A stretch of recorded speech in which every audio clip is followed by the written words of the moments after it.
After 7 grueling years of marriage and endless fertility treatments, I truly believed my husband and I were an unbreakable team.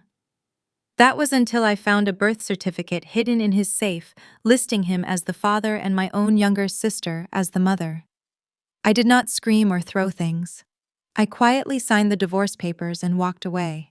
But when I handed those papers to my mother-in-law the next morning, all the color drained from her face as she revealed a secret so horrifying it made simple infidelity look like a minor offense. Before I tell you the truth, she uncovered let me know where you are watching from in the comments below. Hit that like and subscribe button if you have ever had your trust entirely shattered by the people closest to you, because you will want to stay until the very end to hear how I turned my heartbreak into the ultimate reckoning. My name is Zendaya, and at 34 years old, my picture, perfect life in Atlanta, upper middle class society, burned to the ground in a single evening. I did not use a match or gasoline to start the fire. I used heavy-duty black plastic garbage bags. The process of dismantling a marriage does not always happen with loud screaming matches or shattered plates. Sometimes it happens in absolute, terrifying silence. I stood in the center of our massive walk-in closet, methodically pulling Traven custom bespoke suits from their cedar hangers. Each suit was a masterpiece of Italian tailoring, representing his status as a vice president of wealth management at one of the top financial firms in the city. Navy wool charcoal silk pinstriped cashmere. I folded them without a single shred of care and shoved them aggressively into the plastic bags. The fabric crinkled and groaned under my hands. For 7 years I had maintained this immaculate home, ensuring every surface reflected the flawless image Trevon demanded. We were the quintessential power couple. I was the high-powered public relations director for a luxury agency, managing crises for celebrities and politicians. He was the brilliant financial mind. We attended country club galas, smiled for the cameras, and sat in the front pews of our mega church every Sunday. Behind closed doors, I had sacrificed my own body and peace of mind to give him the one thing he wanted more than anything else: an heir to carry on his precious legacy. As I grabbed a handful of his expensive silk ties, a sharp twinge echoed in my lower abdomen. The phantom pain brought a bitter taste to my mouth. For years, my stomach had been a canvas of deep purple and yellow bruises from relentless in vitro fertilization injections. I remembered the harsh sting of the needles, the hormonal mood swings that left me weeping on the bathroom floor, and the crushing despair that followed every single negative pregnancy test. Trevon would stand beside me in those sterile clinic rooms, holding my hand and whispering that God would bless us when the time was right. He played the part of the devoted, suffering husband flawlessly. He accepted the sympathy of our friends and family, acting like a martyr who stood by his barren wife. I shoved the ties into the trash bag and marched over to his hidden wall safe. He thought he was so clever, hiding it behind a framed photograph of our wedding day. He also thought I did not know the combination was the exact date of his first major promotion. Earlier that evening, while searching for our passports for an upcoming trip to the Bahamas, I had opened that safe. I did not find the passports. Instead, resting right on top of his stock certificates, I found a crisp, pristine birth certificate issued by the state of Georgia. I remember the exact moment my eyes scanned the black ink on that heavy paper. Name of child Malik, date of birth exactly 1 year ago. Name of father Trevon. Name of mother Keisha. Keisha is my 27-year-old sister.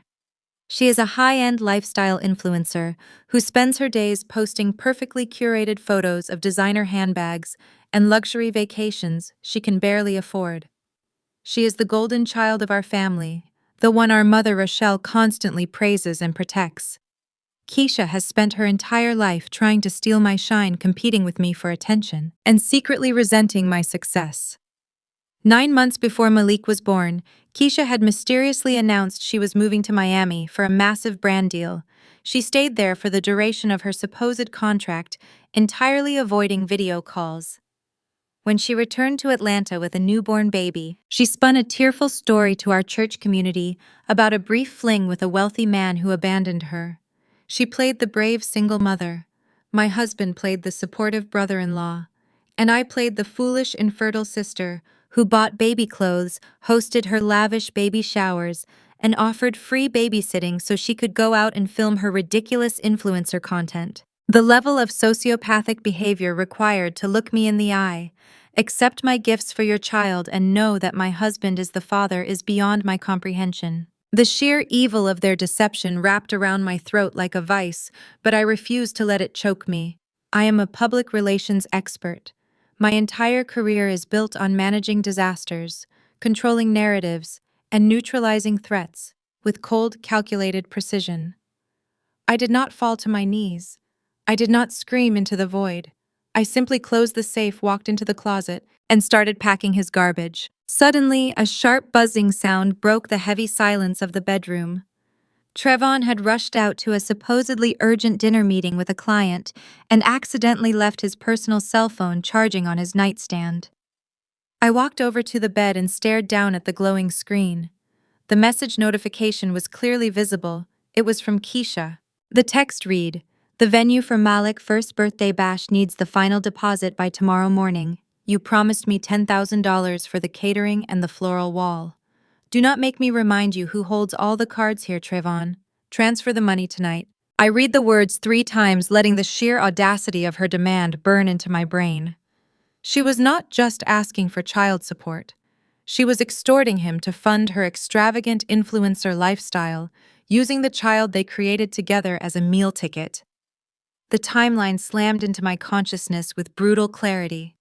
All those late nights Trevon claimed he was reviewing portfolios, all the weekend golf retreats, the private conversations he would abruptly end when I walked into the room. They had carried on an affair right under my nose, created a child, and funded a secret life, using the money Trevon and I had built together. I picked up the phone, taking a clear, high-resolution photograph of the text message with my own device. I then documented the call logs, the hidden photo albums, and the digital receipts of the secret wire transfers he had been sending to Miami. In the public relations world, documentation is ammunition. I was gathering an arsenal. Once I secured the evidence, I placed his phone back on the nightstand exactly as I had found it. I walked out of the bedroom and headed downstairs to my home office. Sitting at my sleek glass desk, I pulled out a fresh stack of legal documents I had printed earlier that week for a completely different reason. I flipped the papers over, drafted a swift, legally binding declaration of intent to separate, and signed my name at the bottom with a steady hand. I slipped my 3-carat diamond engagement ring off my finger. The platinum band felt heavy, loaded with 7 years of lies, manipulation, and profound disrespect. I placed the ring directly in the center of the divorce papers. It sat there, a glittering monument to a shattered reality. I hauled the black garbage bags full of his custom suits, designer shoes, and expensive watches down the hallway. I dragged them out the front door, leaving them piled unceremoniously on the immaculate front porch of our gated community estate. I locked the deadbolt behind me, leaving his key inside. I walked to my car, the cool Atlanta night air rushing over my face. I did not feel like a grieving. The tears I should have shed for the end of my marriage dried up before they could even form. As I started the engine, my hands gripping the leather steering wheel, I took one last look at the massive brick house we had bought together. The house where we had planned to raise our future children. The house built on a foundation of absolute fraud. I drove out of the pristine neighborhood, the streetlights illuminating the dark road ahead. They thought they could discard me, humiliate me, and use my pain as a convenient cover story for their sickening betrayal. They vastly underestimated the woman they had betrayed. Trevon and Keisha wanted to play a deceptive, high-stakes game of family secrets and extortion. I was about to show them exactly how a master of public relations destroys a false narrative and burns a toxic empire to the absolute ground. The morning sun rising over Atlanta did nothing to thaw the ice in my veins. I had not slept a single minute. Instead, I spent the entire night in a high-floor suite at a downtown luxury hotel, mapping out the total annihilation of my soon-to-be ex-husband. I drank black coffee and organized the digital evidence into secured cloud folders. My first tactical strike of the day was not aimed directly at Trevon or my treacherous sister Keisha. It was aimed at the formidable matriarch of his family. I was going to see Vivian. Vivian was a woman who commanded absolute obedience. She was a pillar of the affluent African-American community in Buckhead, a senior board member of several high society charities, and a highly respected elder at our megachurch. For 7 years, she had subtly reminded me of my primary duty to provide a biological heir to the family legacy. She meant well in her own traditional way, but her constant prayers for my fertility had always felt like heavy stones placed on my shoulders. I fully expected her to defend her son today. I anticipated that she would quote scripture, tell me that marriage is a sacred covenant, and urge me to forgive Trevon for his indiscretions. I was prepared to let her talk, hand her the divorce filings, and walk away with my head held high. I pulled my car through the towering wrought iron gates of her manicured estate. The landscaping was flawless, a perfect reflection of the image her family projected to the world. I parked on the circular driveway, stepped out into the crisp morning air, and walked straight up the wide brick steps. The housekeeper let me in, directing me to the back veranda where Vivian was enjoying her morning tea. She sat at a wrought iron patio table looking regal in a silk morning robe, her silver hair perfectly styled. She smiled warmly when she saw me, completely unaware that her son had likely spent the night panicking over his expensive clothes piled in garbage bags on our front porch. "Zendaya," she said, gesturing to the empty chair directly across from her. "What a lovely surprise. You are up early today. Where is Trevon?" I did not sit down. I did not return her smile. I stood perfectly still, looking down at the woman who had demanded a grandchild from me for years. I reached into my leather tote bag and pulled out a thick manila envelope. I placed it directly on the glass table next to her vintage teacup. "I am not here for a social visit, Vivian," I said, keeping my voice entirely devoid of emotion. "I am here as a courtesy to save you the embarrassment of finding out through the country club gossip mill. Trevon and I are getting a divorce. The separation papers are in that envelope. I have already contacted my attorney." Vivian scoffed lightly, brushing her hand through the air as if waving away a minor annoyance. "Do not be dramatic, Zendaya. Every marriage has rough patches. Trevon works long hours, and I know the fertility treatments have been stressing you both out. Whatever argument you had last night can be fixed with prayer and a little patience. Sit down and have some tea." "I is having a child with my sister," I stated bluntly. The garden went completely silent. The only sound was the distant splashing of the courtyard fountain. Vivian froze, her hand suspended halfway to her cup. She looked up at me, her eyes narrowing, as if trying to process a language she did not speak. "What kind of sick joke is this?" she demanded, her tone dropping into a dangerous register. "It is not a joke," I replied. "Open the envelope." Vivian hesitated, her authoritative demeanor cracking just a fraction under my unwavering stare. She reached forward with perfectly manicured fingers and pulled back the metal clasp of the envelope. She slid the papers out. Resting right on top of the legal separation documents was the high-resolution color copy of the birth certificate I had found in Trevon's hidden safe. I watched her eyes scan the page. I watched her read the name of the child, Malik. I watched her read the date of birth. Then her eyes hit the section listing the parents. Father Trevon, Mother Keisha. I expected her to deny it. I expected her to accuse me of forging the document to ruin her son. I expected anger, defensiveness, or outrage. I did not expect what actually happened. All the rich brown color rapidly drained from Vivian's face, leaving her looking suddenly pale and sickly. Her mouth opened, but no sound came out. Her hand began to shake violently. The tremor moved up her arm, and when she tried to grab her teacup to steady herself, her fingers knocked against the porcelain. The delicate cup tipped over, spilling hot tea across the glass table before rolling off the edge and shattering into dozens of sharp pieces on the stone patio. Vivian did not even look down at the broken china. She leaped up from her chair, ignoring the tea dripping onto her silk robe. She lunged forward and grabbed both of my hands with a desperate, crushing grip. Her palms were freezing cold. "Wait, you still do not know what happened," she whispered, her voice trembling so badly I could barely hear her over the fountain. "Trevon did not cheat to get her pregnant. He cannot. He was born completely sterile." The words hung in the air, heavy and suffocating. I stood there staring at my mother-in-law, my brains suddenly grinding to a violent halt. The polished garden, the shattered teacup, the morning sunlight all seemed to fade away into a tunnel of overwhelming static. "Sterile," I repeated the word, tasting strange and impossible on my tongue. That makes no sense. We spent years at the fertility clinic. The doctors said his counts were just low. They said we needed medical assistance to increase our chances. He lied to you. Vivian sobbed, her grip on my hands tightening until my knuckles ached. He lied to everyone. He had childhood mumps that caused severe complications. The doctors told us when he was 14 that he would never produce a single viable swimmer. Never. He was so ashamed. He was so obsessed with being a perfect man, a perfect heir. He fabricated those clinical results because he could not bear the truth being known. My mind was racing at 1,000,000 miles an hour, desperately trying to connect the jagged pieces of this horrifying puzzle. If Trayvon was completely sterile, then the child Keisha gave birth to could not possibly be his biological son. But Trevon's name was on the birth certificate.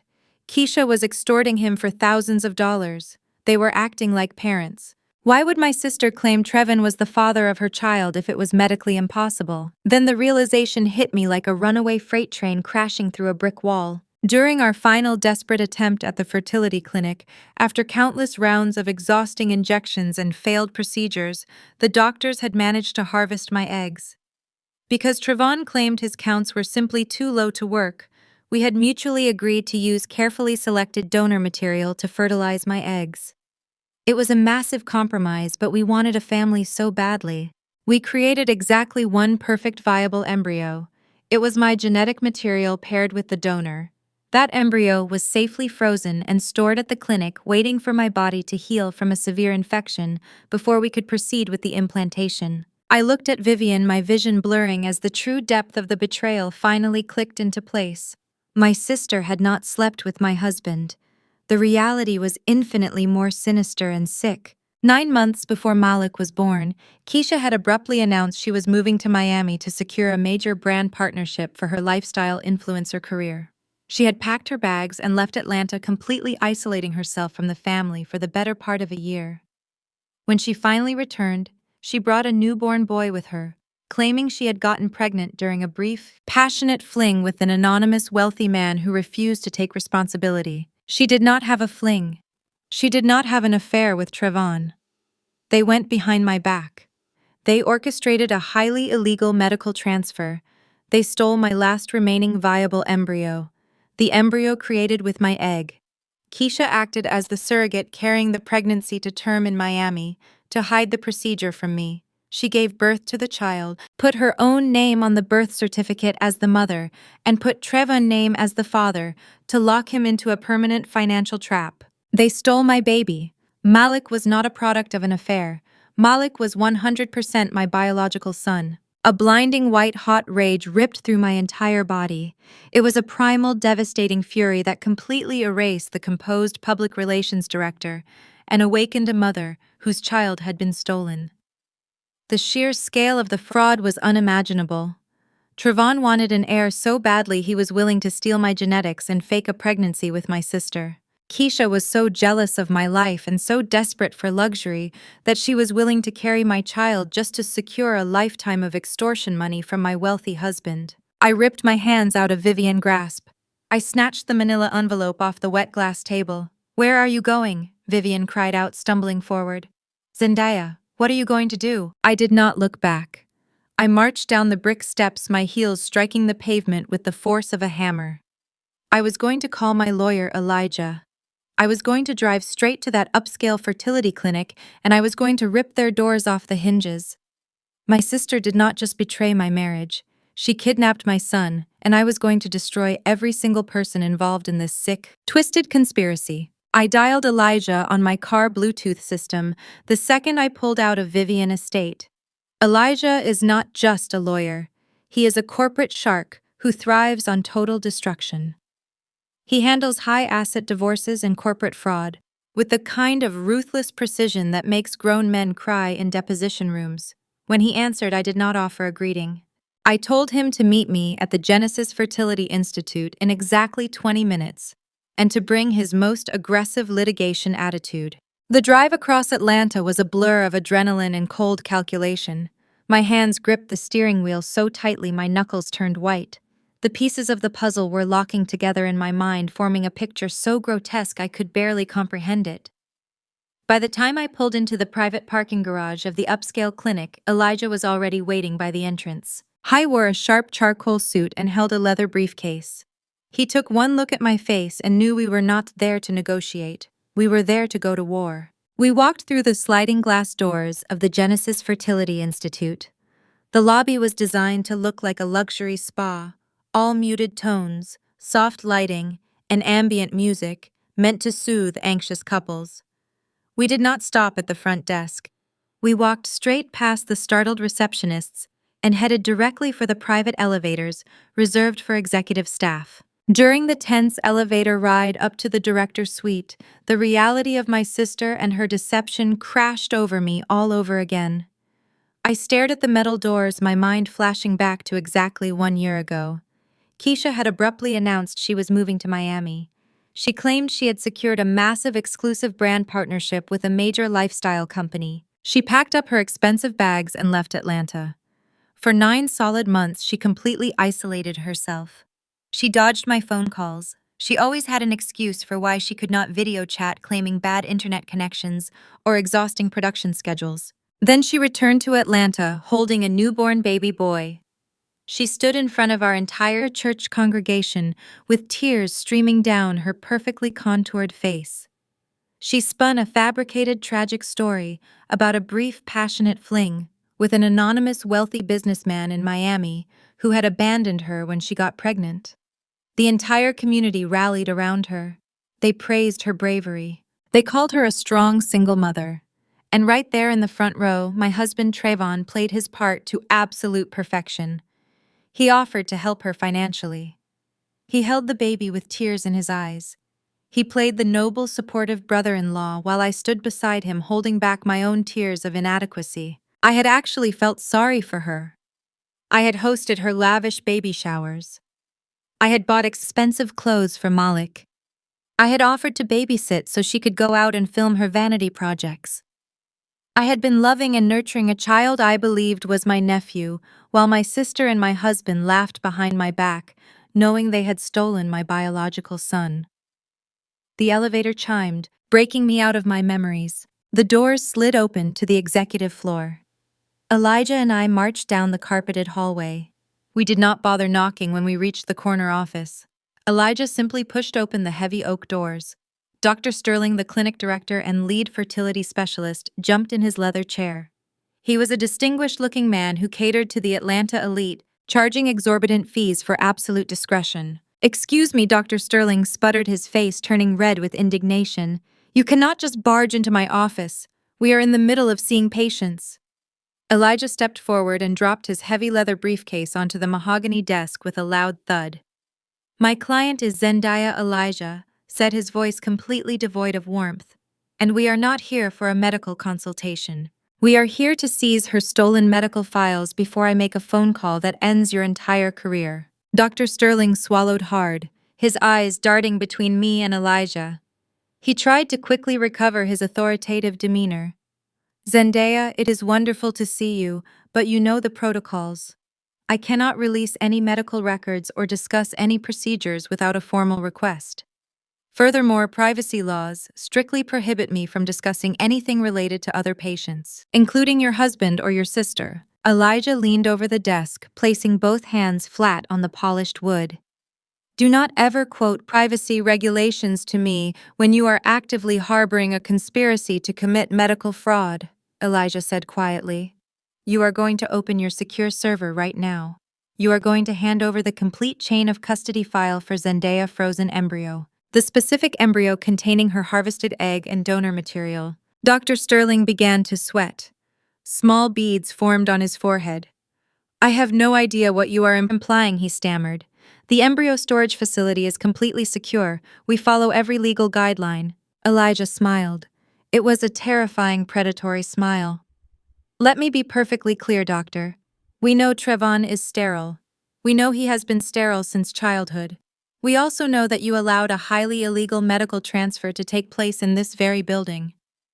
You allowed my client husband to authorize the release of her biological embryo to her sister Keisha without my client consent. You facilitated the theft of genetic material. If you do not hand over the physical and digital files in the next 60 seconds, I am calling the federal authorities. I will have agents in tactical gear raiding this lobby by noon. I will personally ensure your medical license is revoked, your clinic is seized, and you spend the next 10 years in a federal penitentiary for medical fraud. The silence in the office was deafening. Dr. Sterling looked at my face, searching for any sign of bluffing. He found absolutely none.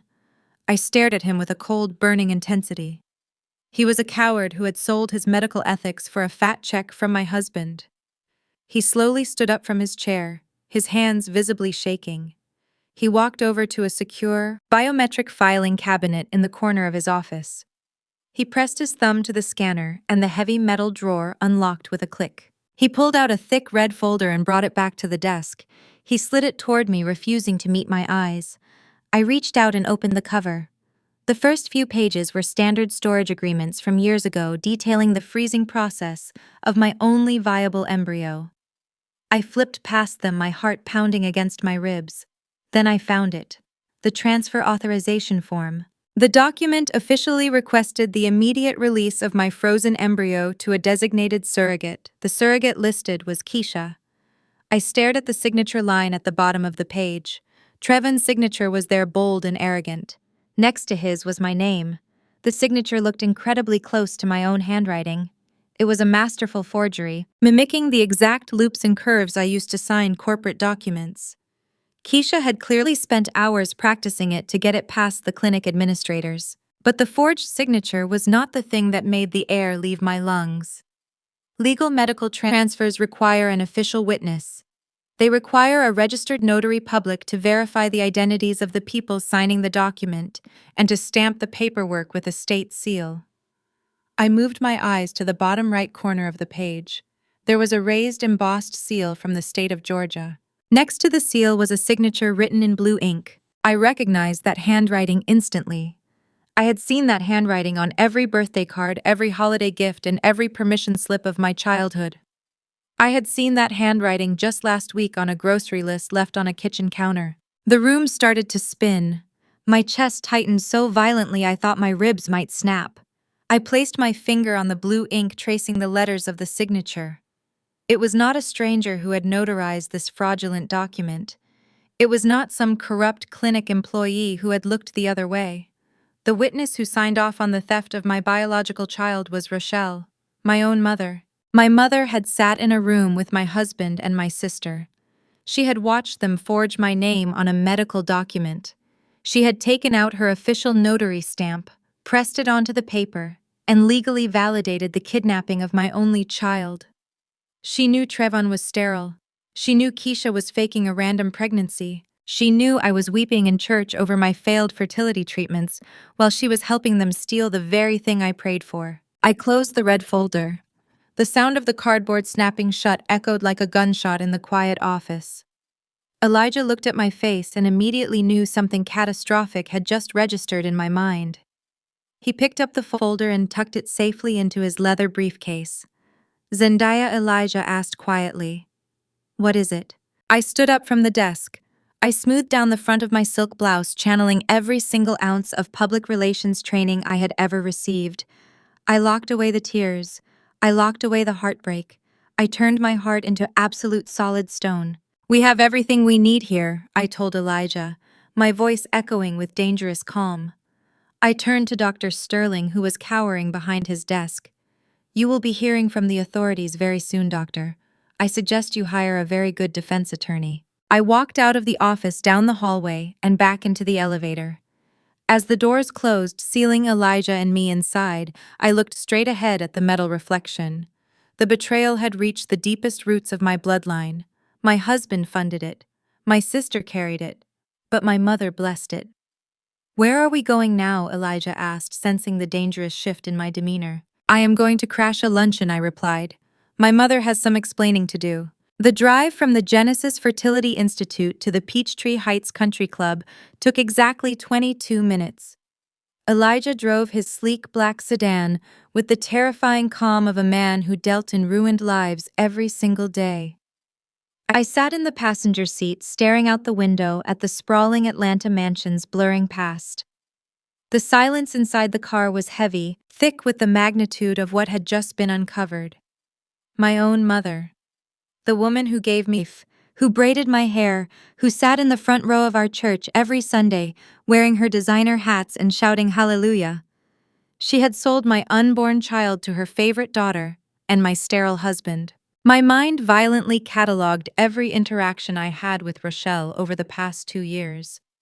I remembered the Sunday dinners, where she would casually ask when Trevin and I were going to stop playing career couple and give her a real grandchild.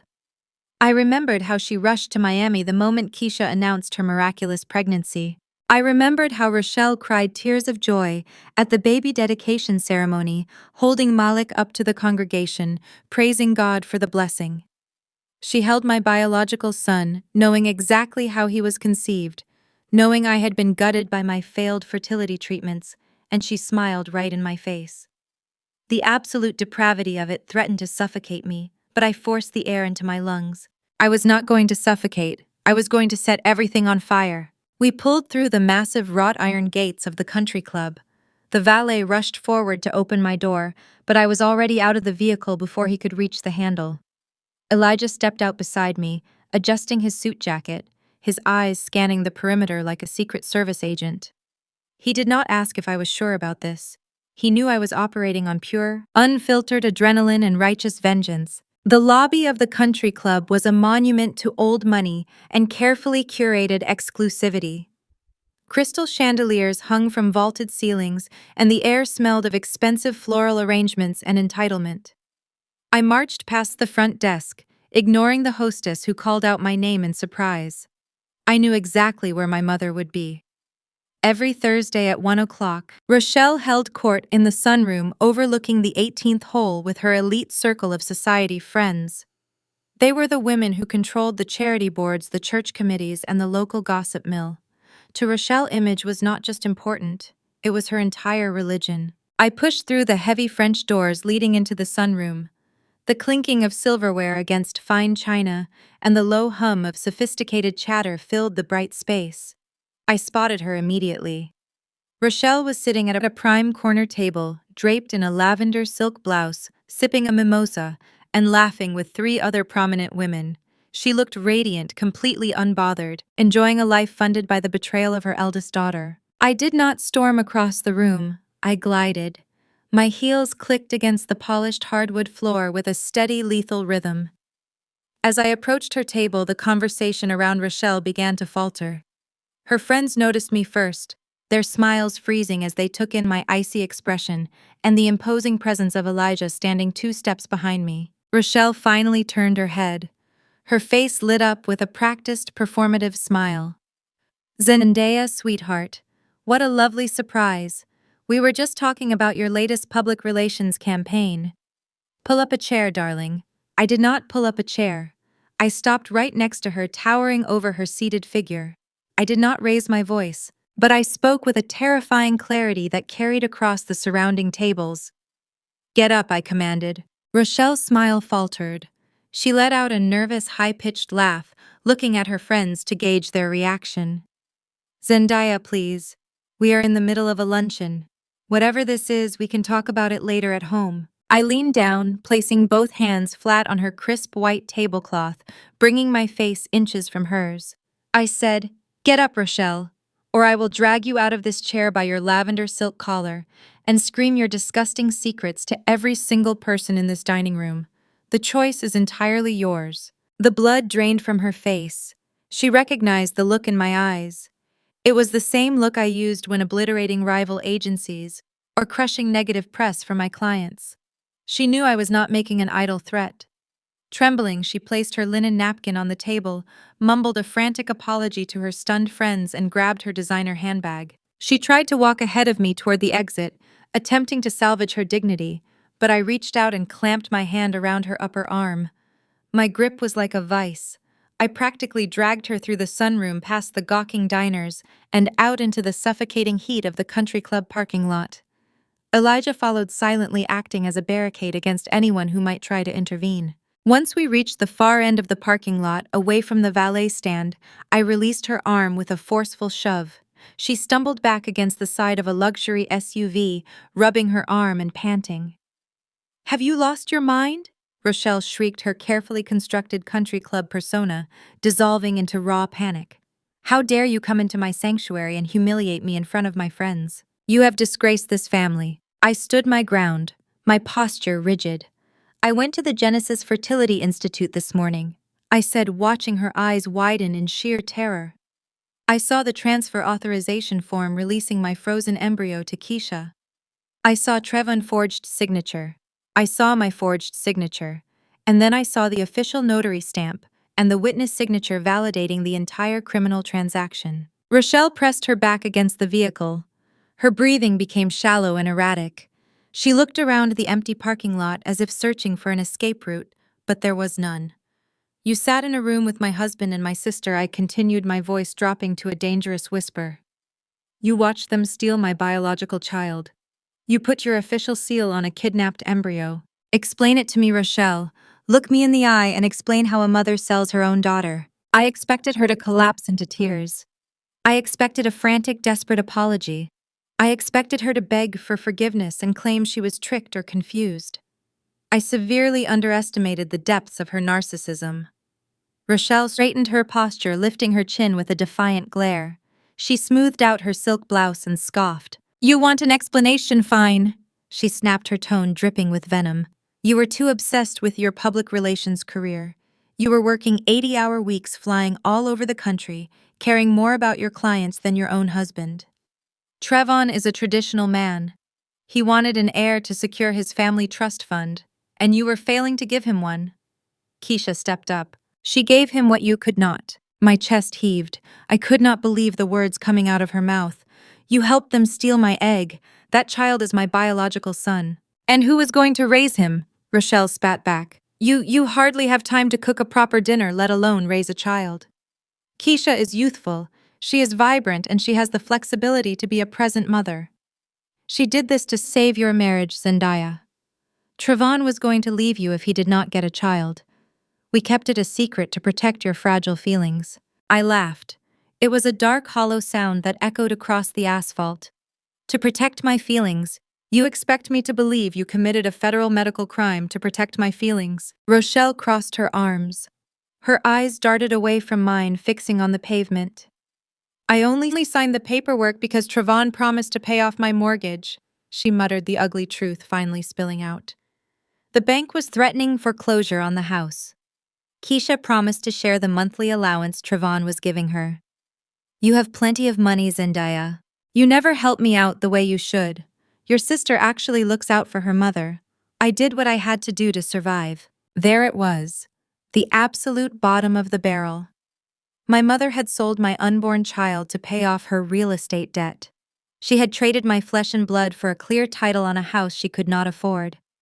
She had weaponized my painful struggle with infertility, entirely ignoring the fact that Trevon was the one who was born sterile, just to secure a financial lifeline for herself and her golden child. I felt a profound, chilling detachment wash over me. The woman standing in front of me was not my mother. She was a parasite. "We are family," Zendaya, Rochelle said, misinterpreting my silence as hesitation. She took a step toward me, reaching out her hand. "Family protects family. You need to calm down and look at the bigger picture. We can handle this privately. Trevon has the means to take care of all of us. If you blow this up, you destroy the family name. We have to put family over everything." I stepped back, disgusted by her proximity. "Family over everything," I echoed softly. "You do not know the meaning of the word. Family does not sell each other for a mortgage payment. Family does not assist in kidnapping." I reached into my pocket and pulled out my cell phone. I unlocked the screen and navigated to my contacts list. I held the phone up so she could see exactly what I was doing. I tapped her name. I hit the block caller button. I deleted her contact profile completely. "What are you doing?" she asked, a new wave of panic hitting her voice. "I am taking out the trash," I replied. "You are dead to me, Rochelle. Do not call my phone. Do not come to my house. Do not attempt to speak to me ever again. If you come within 50 feet of me, I will have you arrested for harassment. Zendaya, you cannot do this. I am your mother. I am looking at a stranger," I said, my voice as hard as diamond. You sold your daughter, now you get to live with the consequences. I turned my back on her and walked toward Elijah, who had been silently observing the entire execution from a few yards away. He opened the passenger door for me. Zendaya, wait. You cannot just leave me here. Trevon will ruin you if you try to fight him. He has too much money. Rochelle shouted, her voice echoing across the parking lot. How am I supposed to get home? I rode here with my friends. I paused right before stepping into the car. I looked at her over my shoulder, taking in her pathetic, trembling form. Call Keisha, I said coldly. Let your favorite daughter pick you up. I slid into the car and closed the door. Elijah got into the driver's seat and started the engine. We pulled out of the parking lot, leaving my mother standing alone on the hot asphalt, her perfect society image shattered, completely stranded by the daughter she had so ruthlessly betrayed. The drive back to the city center was quiet, but the air inside the car crackled with intense energy. I had severed the deepest toxic root holding me down. The emotional dead weight was gone. I was no longer a grieving wife or a disappointed daughter. I was a mother preparing to go to war for her stolen son. Elijah glanced at me from the driver's seat. His expression was serious, calculating our next tactical maneuver. Trevon is going to realize you know everything very soon, he warned. Once Dr. Sterling calls him in a panic about our clinic raid, Trevon will try to strike first. He manages wealth for a living, Zendaya. His immediate move will be financial warfare. He will try to freeze your joint accounts and lock you out of everything to starve your resources. I stared out the windshield at the Atlanta skyline rising in the distance. A fierce, predatory smile slowly touched the corners of my mouth. Let him try, I replied smoothly. He clearly forgot who runs the communications and crisis management for his entire corporate firm. I am already 3 steps ahead of him. I pulled out my laptop from my tote bag and opened it on my lap. The screen illuminated the dark interior of the car. It was time to show my sterile, thieving husband what absolute financial and corporate destruction looked like. The interior of Elijah's sedan was silent, except for the rhythmic hum of the engine and the rapid clicking of my manicured nails against my laptop keyboard. I watched the digital dashboard of my banking portal load. Right on cue, a red alert banner flashed across the top of my screen. Joint checking account, 4092 frozen. Investment portfolio, beta access denied. Primary mortgage escrow, locked pending secondary authorization. Trevon was incredibly predictable. Dr. Sterling must have called him the second Elijah and I stepped onto the elevator at the clinic, hyperventilating about federal raids and lost medical licenses. Rochelle had undoubtedly called him right after I left her stranded on the blistering asphalt of the country club.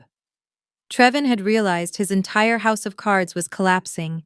His immediate, knee-jerk reaction was to execute the classic abuser playbook. Starve the wife out. Cut off her resources so she has to come crawling back on her hands and knees to negotiate. I thought he was dealing with a standard terrified housewife. He forgot he was dealing with a woman who built her entire career managing catastrophic corporate fallout. I leaned back against the leather seat and let out a soft, dark laugh. Elijah glanced over from the driver's seat, catching the glow of the screen reflecting in my eyes. He took the bait, I told Elijah, turning the laptop slightly so he could see the red lock icons. He is trying to drain the moat. Elijah smirked, merging onto the highway toward my downtown hotel. He is about 48 hours too late. I was exactly right. 2 days ago, the moment I saw Keisha's name on that birth certificate, I did not just pack garbage bags. I initiated a total financial lockdown. Because I was the primary breadwinner for the first 3 years of our marriage, my public relations agency was legally structured as a separate entity. However, Trevon had slowly convinced me to merge our liquid assets into his firm's management portfolios to maximize our returns. He thought that gave him total control. What Trevon did not realize was that I had spent the last 48 hours working with Elijah forensic accountants. I had legally routed all of my agency incoming retainers into a brand new secure offshore trust that Trevon could not touch without a federal court order. I had liquidated my personal stock options and emptied my individual safety deposit boxes, but simply protecting my own money was not enough. I needed to ensure Trevon felt the exact same agonizing lack of control he was trying to inflict on me. My fingers flew across the keyboard as I initiated the next phase of the counterstrike. Trevon was a vice president of wealth management. His entire career relied on strict regulatory compliance and an unblemished ethical record. While I was packing his suits, I had downloaded the digital receipts of the massive wire transfers he had been sending to Keisha in Miami. Those transfers were flagged as corporate expenses under a shell consulting firm he created to hide the money from me. I opened a secure encrypted email server. I attached the wire transfer receipts, the bogus invoices Keisha had submitted for her influencer lifestyle, and a clear timeline matching the funds to his personal accounts. I addressed the email directly to the chief compliance officer and the board of directors at his wealth management firm. I hit send. Within seconds, an automated response hit my inbox confirming the receipt of an urgent ethical violation report.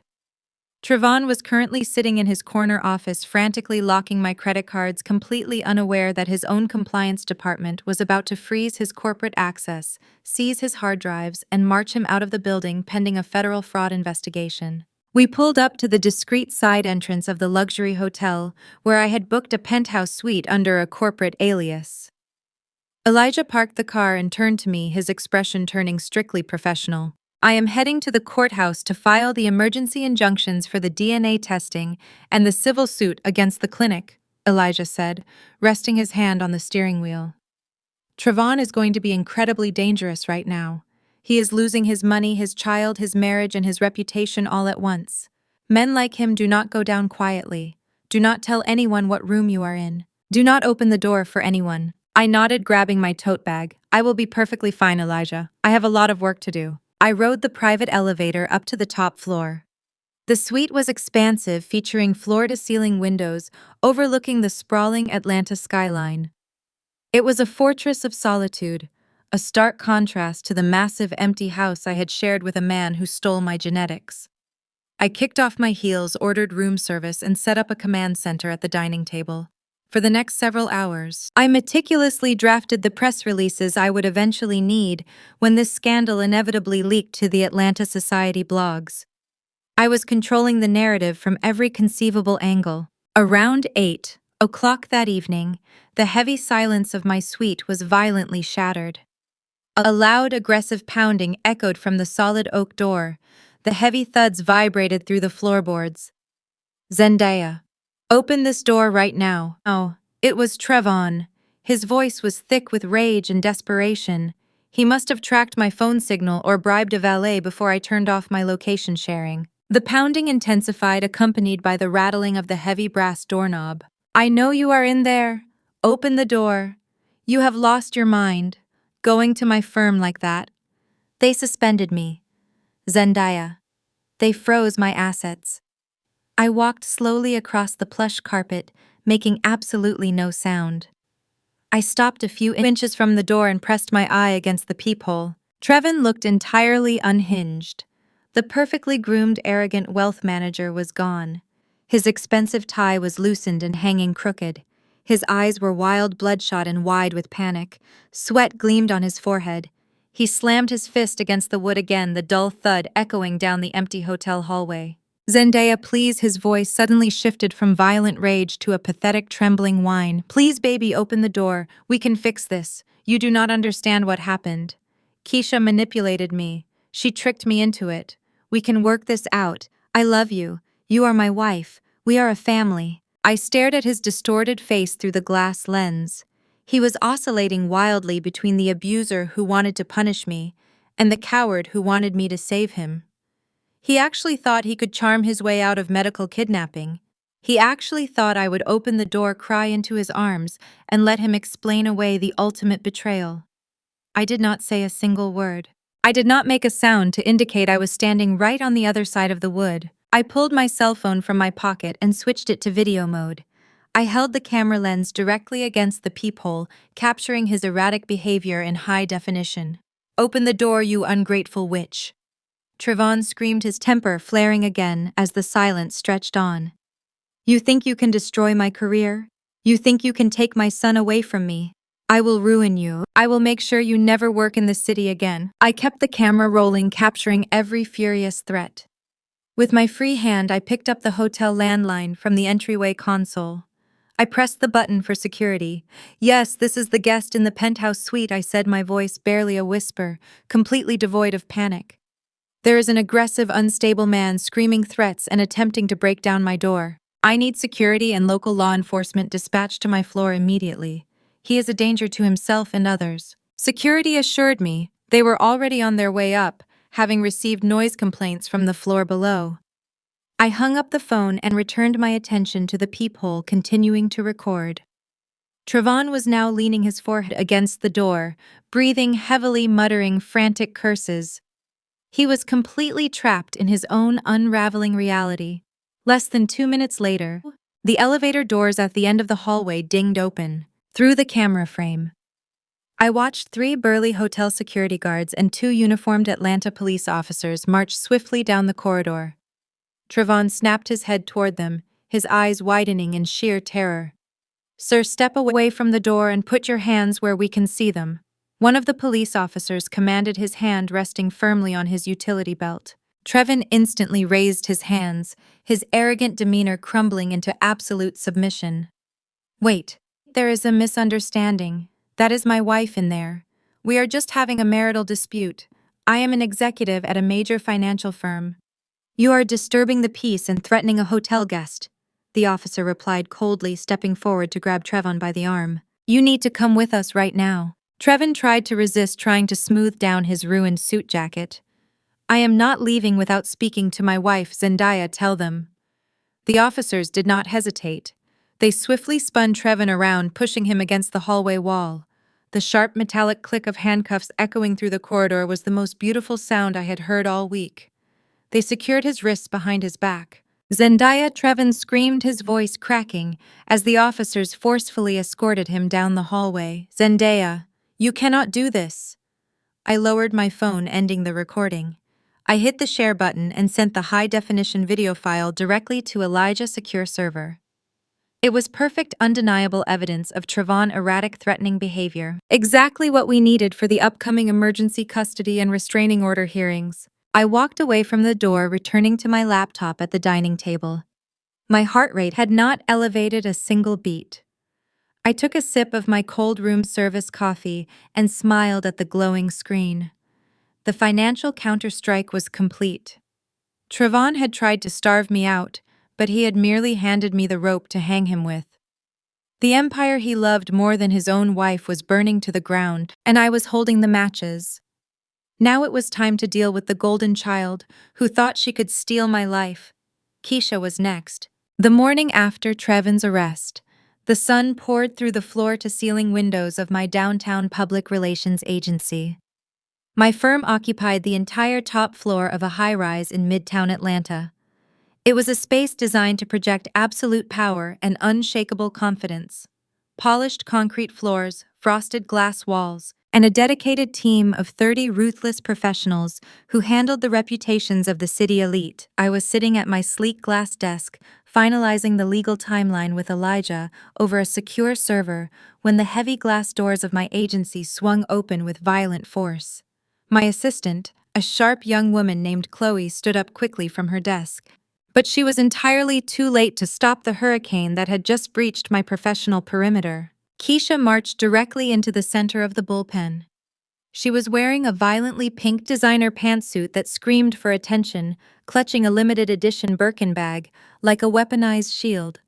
Her hair was styled in flawless cascading waves, and her makeup was contoured to absolute perfection.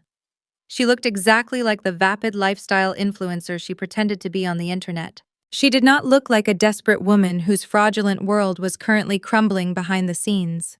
She strutted past the neat rows of cubicles, her stilettos clicking loudly against the polished concrete floor, purposefully demanding the attention of every single employee in the room. She wanted an audience. She wanted a stage. She wanted to humiliate me in the very place where I held the absolute most power. "Zendaya!" Keisha called out, her voice dripping with that fake syrupy sweetness she used for her sponsored social media videos. I did not flinch. I slowly closed my laptop, stood up from my desk, and walked out of my private office to meet her in the center of the bustling bullpen. My staff immediately went completely silent, their eyes darting nervously between the two of us. They knew my sister from her public profile, and they knew she only showed up to my office when she wanted to cause chaos and disrupt my day. "What a lovely surprise, Keisha," I said, keeping my voice perfectly level and devoid of any emotion. "To what do I owe the distinct pleasure of this entirely unannounced disruption?" Keisha sighed, dramatically tossing her expensive Birkin bag onto the nearest empty desk with a loud thud. "I just came from seeing Trevon. He is an absolute wreck today, Zendaya. He told me you completely lost your mind last night and threw him out of his own house. He said you even called the police on him at your hotel. I just had to come down here immediately and check on my big sister. Are you having a severe mental breakdown?" She delivered the vicious insult with a highly practiced look of faux concern. It was a classic Keisha maneuver. She had spent her entire miserable life trying to publicly diminish my accomplishments and tear down my self-esteem. When we were teenagers, she intentionally flirted with my high school prom date until he cruelly asked her to the dance instead of me. She wore the expensive silver dress my mother bought specifically for her to outshine me, and she smiled brightly in all the photos while I stayed home alone in my room. When I graduated at the top of my university class with highest honors, Keisha deliberately threw a massive temper tantrum in the auditorium parking lot, claiming she felt violently sick. She successfully forced my parents to leave the venue before I even crossed the stage to receive my hard-earned diploma. She always had to win. She always had to be the absolute center of the universe. "I am perfectly fine, Keisha," I replied smoothly, my face a flawless mask of stone. "I am just handling some severely overdue garbage disposal." Keisha let out a sharp, mocking laugh that echoed off the frosted glass walls. "You always act so tough, Zendaya. But we both know you are just incredibly bitter. You have always been bitter because Trevon finally realized you could not give him what he truly needed. You spent all those years focused on your little PR campaigns, and you forgot how to be a real woman." I stepped up and gave him a biological heir. "You should be thanking me on your knees for keeping this family legacy alive," my staff gasped collectively, utterly horrified. The sheer audacity of her statement hung heavy in the sterile air of the office. She was openly bragging about having a child with my husband right in front of the loyal people I managed every day. She thought she was establishing ultimate dominance. She thought she was painting me as the pathetic, infertile wife who had been rightfully replaced by a younger, better model. I did not yell. I did not slap the smug, self-satisfied smile off her face. I simply gestured toward the large glass-walled conference room located at the far end of the hallway. It was a space designed for high-stakes corporate negotiations, equipped with soundproof panels and heavy mahogany furniture. "If you want to discuss family legacies and your remarkable personal sacrifices, Keisha, let us do it in private," I said smoothly. "Unless you want my entire legal team and my entire staff to hear all the sordid details about your ongoing extortion demands and your forged medical documents." Keisha hesitated for a fraction of a second, her arrogant confidence wavering slightly at the direct mention of extortion. But her towering narcissism quickly took over her basic common sense. She grabbed her designer bag and strutted toward the conference room, her hips swaying with exaggerated confidence. I followed her inside and firmly closed the heavy glass door, securely sealing us in. The room was perfectly soundproof. The staff outside could see us, but they could not hear a single word. What they also could not see was my secondary cell phone resting face down on the center of the polished mahogany table. The high-definition voice recording application was already running, actively capturing every breath, every movement, and every single word spoken in the room. Keisha dropped carelessly into one of the expensive leather chairs and crossed her legs, looking around the sophisticated room with a prominent sneer. "You really think you can intimidate me with your fancy lawyers and big offices, Zendaya?" she scoffed loudly. "You have absolutely nothing left. Trevon loves me. He loves our beautiful son. You are just the angry, discarded ex-wife now."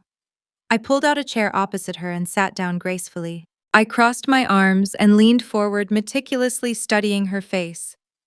"I know about the fertility clinic, Keisha," I said quietly, my voice dropping to a lethal whisper. I know Trevon is entirely sterile. I know you forged my signature on the release forms. And I know Malik is my biological son. For one glorious, immensely satisfying second, the arrogant smirk vanished completely from Keisha's face. Her eyes widened to the size of saucers, and her mouth parted in genuine, unadulterated shock. She gripped the padded arms of the leather chair, her knuckles turning bone white. She had not expected me to uncover the medical theft. She thought I only knew about the supposed romantic affair. But Keisha was a creature of absolute narcissism. Her momentary panic lasted less than a heartbeat before it twisted violently into a dark, triumphant smile. She leaned forward, resting her elbows on the mahogany table, completely unbothered by the severe gravity of her federal crimes. "So what if you know?" Keisha whispered, her voice laced with pure toxic venom.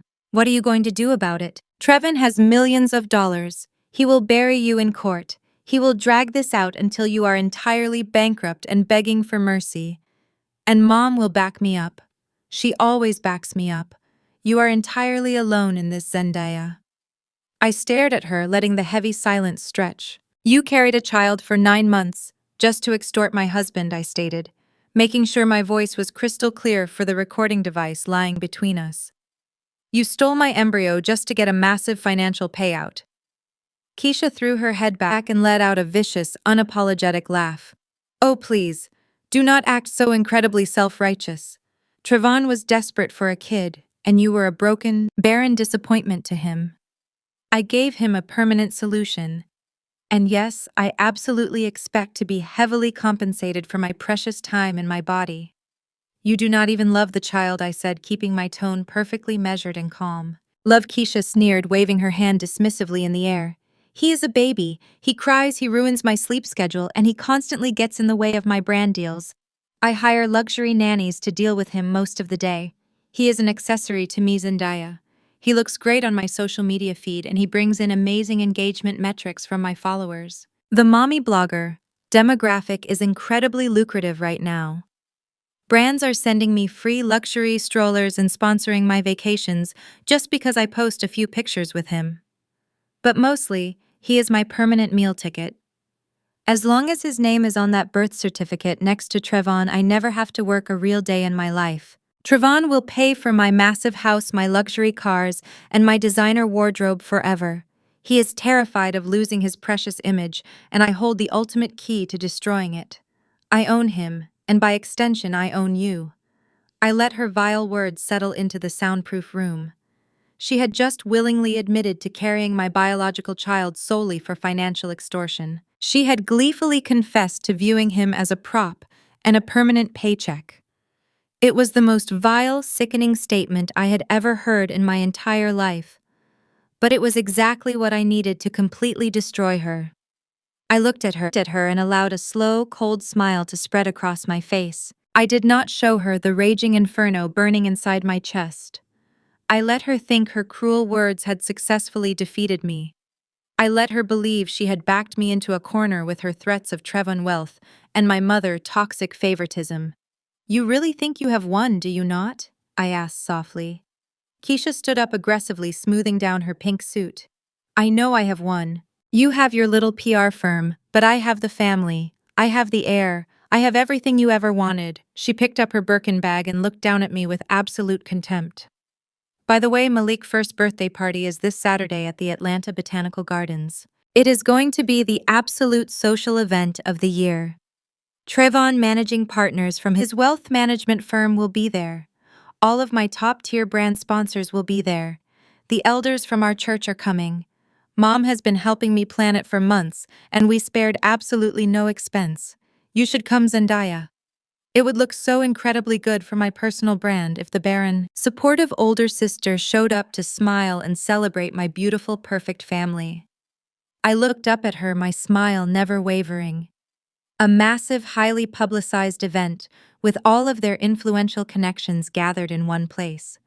It was the perfect stage for an absolute massacre. "I would not miss it for the world, Keisha," I replied smoothly. "I will definitely be there to celebrate." Keisha smirked, satisfied that she had thoroughly humiliated me. She turned on her heel and strutted out of the conference room, swinging the heavy glass door wide open.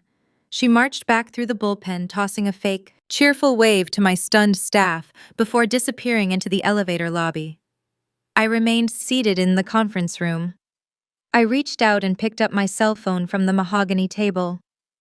I stopped the recording and immediately uploaded the encrypted audio file to Elijah's secure legal server. Keisha thought she had walked in and destroyed my spirit. She had no idea she had just handed me the final nail for her coffin. The golden child was living in a complete delusion, and I was going to use her extravagant birthday party to wake her up. I stood in the center of the glass-walled conference room long after my sister strutted out of my agency. The encrypted audio file had transmitted to Elijah. My phone buzzed. Elijah did not text. He called. "I have the recording," Elijah said, his voice crackling with the lethal energy of a predator catching the scent of blood. She actually confessed to carrying a child for financial extortion on tape. She admitted to treating a human life as a meal ticket. "Zendaya, we are not just going to ruin her brand. We are going to bury her under a federal penitentiary." The level of sociopathic detachment required to say those words aloud is staggering. I am forwarding this audio file to my private transcriptionist immediately. I want everything filed by tomorrow, I replied, pacing the length of the mahogany table, my heels echoing in the empty room. I want the emergency injunction for the court-ordered DNA test on the judge desk before he even has his morning coffee. I want the civil suit drafted against the Genesis Fertility Institute for no less than $50 million. And I want the criminal fraud charges ironclad for Trevon, Keisha, and my mother. I want them to feel the walls closing in from every possible angle. The clinic director second the lawsuit hits the public record. Elijah confirmed, the sound of furious typing echoing in the background. But we need an airtight foundation for the criminal warrants. The forged signatures are excellent. The audio recording is a goldmine. But Trevon defense attorneys will try to argue that the medical records of his sterility are hearsay or inadmissible without his consent. They will try to claim you illegally obtained his personal health information from the safe. Find a way, I commanded, stopping by the window to look down at the bustling city streets. I am going to get my son back, Elijah. I do not care what it costs or who we have to crush to make it happen. Find the legal loophole. We need to make those medical records stick. I ended the call and walked back to my desk. I pulled out a heavily embossed cream-colored envelope that had arrived in the mail 2 days prior. It was the formal invitation to the first birthday party at the Atlanta Botanical Gardens. I had originally intended to burn it. Now it was the blueprint for my battlefield. Later that evening, I was sitting in my hotel penthouse suite, reviewing the drafts of the multi-million-dollar civil suit Elijah had sent over. The heavy silence of the room was suddenly interrupted by a soft, hesitant knock at the door. I checked the security monitor on my laptop. It was not Trevon. It was Vivian. She was wearing a dark trench coat, a stark contrast to her usual vibrant country club attire, and a wide-brimmed hat pulled low over her face. She looked exactly like a woman sneaking through enemy territory. I opened the heavy oak door and let my mother-in-law inside. Vivian stepped into the suite, taking off her hat. She looked entirely exhausted. The proud, unshakable matriarch of Buckhead society had aged 10 years in a matter of days. She carried a thick, worn leather folder clutched tightly against her chest. Her hands were visibly trembling as she looked around the sterile hotel room. "Vivian," I said gently, guiding her to the plush sofa overlooking the city skyline. "You should not be here. If Trevon finds out you are communicating with me, he will turn his anger on you. He is desperate and he is dangerous right now." "Let him," Vivian replied, her voice shaking but laced with a new profound resolve. "I raised a monster, Zendaya. I spent my entire life protecting my family image, polishing the surface while the foundation was rotting away. I watched Trevon manipulate you. I pushed you to give us a grandchild when I knew deep down that my son was broken in ways that medicine could never fix. But I never, ever imagined he would cross the line into actual evil. I never thought he would steal your child." She placed the worn leather folder on the glass coffee table and pushed it toward me. "What is this?" I asked, looking down at the cracked leather. When Trevon was 14 after the mumps complications destroyed his reproductive system, my late husband and I took him to a pediatric specialist in New York, Vivian explained, wiping a single tear from her cheek. We wanted absolute confirmation. We wanted to know if there was any hope. The doctors conducted extensive testing. They took biopsies. The results were completely definitive and irreversible. My husband locked the original medical files away in our home safe to protect Trevon pride. Trevon does not know I still have them. Shh. I opened the folder. The pages were slightly yellowed with age, but the medical terminology was crystal clear. It was irrefutable, scientifically validated proof of Trevon's absolute sterility documented decades before he ever met me or my sister. It was the exact evidence Elijah needed to bypass any privacy objections Trevon lawyers might raise. Elijah said we needed the original medical proof to secure the criminal warrants for fraud, I whispered, scanning the pediatric urologist's signature at the bottom of the diagnosis page. This is the smoking gun, Vivian. With this, Trevon cannot claim the child is his biological son, and Keisha cannot claim she had a natural affair. It proves the entire pregnancy was a calculated, premeditated medical theft. It establishes the timeline for federal fraud. I know, Vivian said, her voice breaking. She reached across the table and took my hands in hers. Zendaya, I am a mother. It goes against every instinct in my body to hand over the evidence that will put my own son in a federal prison. I wept the entire drive over here.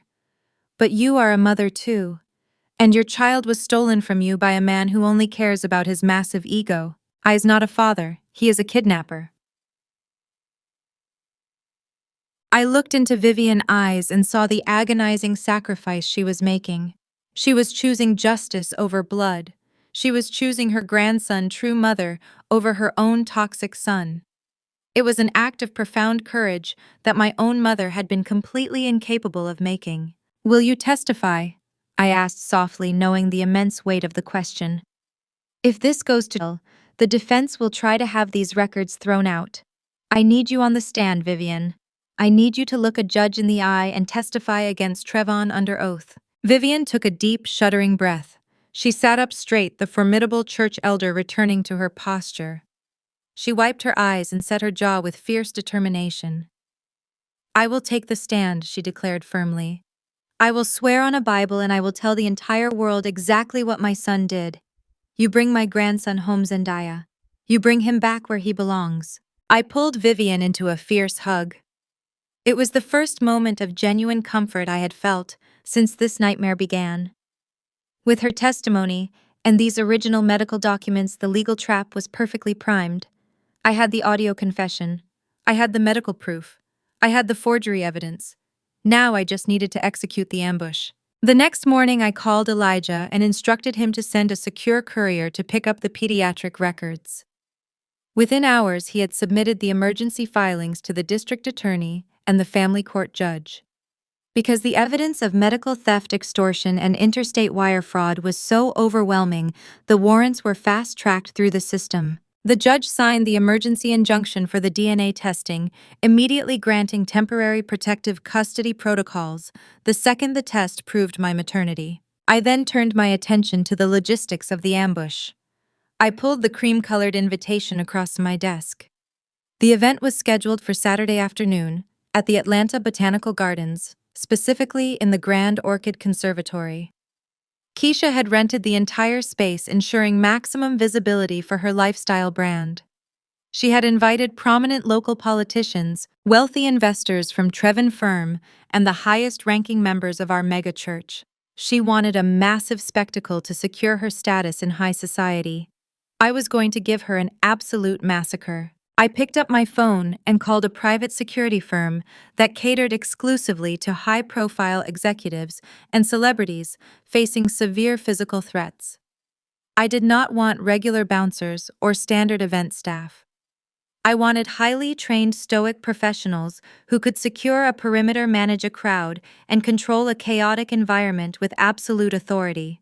I need a tactical detail of 6 guards for a private event at the Botanical Gardens this Saturday, I told the security director, pulling up the floor plans of the conservatory on my laptop.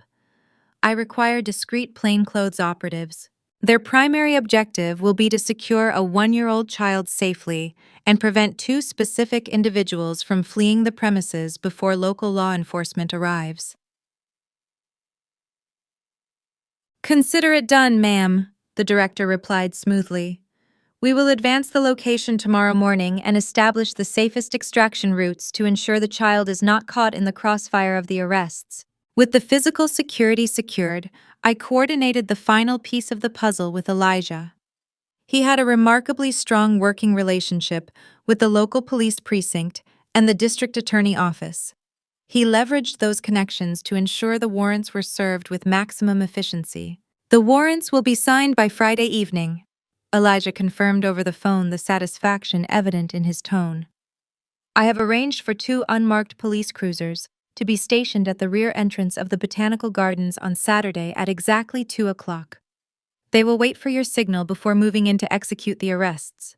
Are you absolutely sure you want to do this publicly?" "Zendaya, we could have them quietly arrested at their homes to minimize the media fallout." "No," I said, staring out the window of my penthouse suite at the sprawling city below. "Trayvon and Keisha built this massive lie in public. They flaunted my stolen child in front of my face at church. They smiled at society galas while using my hard-earned money to fund their fraud. I am not letting them hide in the shadows. I want Trayvon managing partners to watch him get handcuffed. I want Keisha brand sponsors to see her escorted out in total disgrace. They wanted an audience, Elijah. I am going to make sure they put on the show of a lifetime." Saturday afternoon arrived with the suffocating humidity that defined Atlanta in the early summer. I sat in the back of a tinted black SUV, watching the sprawling wrought iron gates of the Atlanta Botanical Gardens approach. My private security detail occupied the front seats, their earpieces discreetly tucked away, radiating the exact type of silent lethal professionalism I had paid for. The tactical team had advanced the location hours ago. They knew every exit, every camera angle, and the exact coordinates where the unmarked police cruisers were currently idling out of sight. I adjusted the cuffs of my emerald green silk suit. I did not dress for a child's birthday party. I dressed for a corporate execution. The Grand Orchid Conservatory had been entirely transformed into a grotesque monument to Keisha's narcissism. From my vantage point in the idling SUV, I could see the massive glass walls glowing with warm golden light. A cascading archway of imported white roses and orchids framed the main entrance. A velvet rope and a red carpet managed the flow of arriving guests. Keisha had not just organized a birthday party. She had orchestrated a high-society brand launch monetizing my stolen biological son to elevate her social media empire. The guest list was a meticulously curated roster of Atlanta elite. I watched as luxury vehicles discharged prominent local politicians, wealthy real estate developers, and high-ranking members of our mega-church congregation. More importantly, I spotted several managing partners from Trevin Wealth Management firm walking up the garden path. These were the men who controlled his professional destiny, the conservative image-obsessed executives he spent his entire life trying to impress. Intermingled with the financial elite were lifestyle bloggers, local magazine reporters, and brand sponsors holding champagne flutes. The entire space was crawling with cameras. It was a public relations professional dream scenario for maximum exposure. For Keisha, it was meant to be her crowning achievement. For me, it was the perfect blast radius. I signaled my lead security operative. We stepped out of the vehicle. My 2 personal guards flanked me, their imposing presence instantly parting the crowd gathered near the valet stand. I walked up the stone pathway toward the conservatory entrance. I paused just outside the massive glass doors, remaining concealed behind a towering display of tropical ferns. I wanted to assess the battlefield before declaring my presence. Through the glass, the scene unfolding inside was absolutely nauseating. Keisha was holding court near a towering 5-tier birthday cake, wearing a custom white lace gown that looked suspiciously like a wedding dress. She was balancing little Malik on her hip. My son was dressed in a miniature tuxedo, looking overwhelmed by the flashing cameras and loud music. Keisha was practically glowing, flashing her blinding, heavily veneered smile for a group of lifestyle photographers. She posed, tilted her head, and handed Malik off to a nanny the second the cameras lowered. Trevon was working the opposite side of the room. He stood in a circle of senior partners from his financial firm, holding a crystal glass of bourbon. He was playing the role of the devoted, suffering father to absolute perfection. His posture was slightly slumped, conveying a carefully manufactured sense of weariness. I watched his lips move. I watched the senior partners nod with solemn, sympathetic expressions. One of them patted Trevon on the shoulder, a gesture of profound male solidarity. I knew exactly what narrative they were spinning. Elijah had intercepted frantic communications from Trevon's legal team earlier that morning. Trevon and Keisha had preemptively circulated a completely fabricated story to their guests to explain my inevitable absence.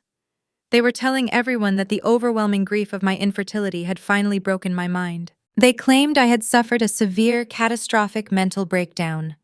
They painted me as a fragile, unstable woman who had become dangerously erratic, forcing Trevon to step up and act as the sole protector of his newfound family.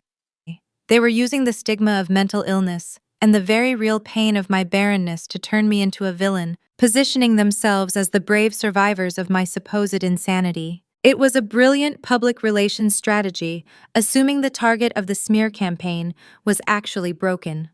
But I was not broken. I was weaponized. I stepped out from behind the ferns. I walked past the event hostesses who were too intimidated by my security detail to ask for an invitation. The heavy glass doors parted. I stepped into the Grand Orchid Conservatory.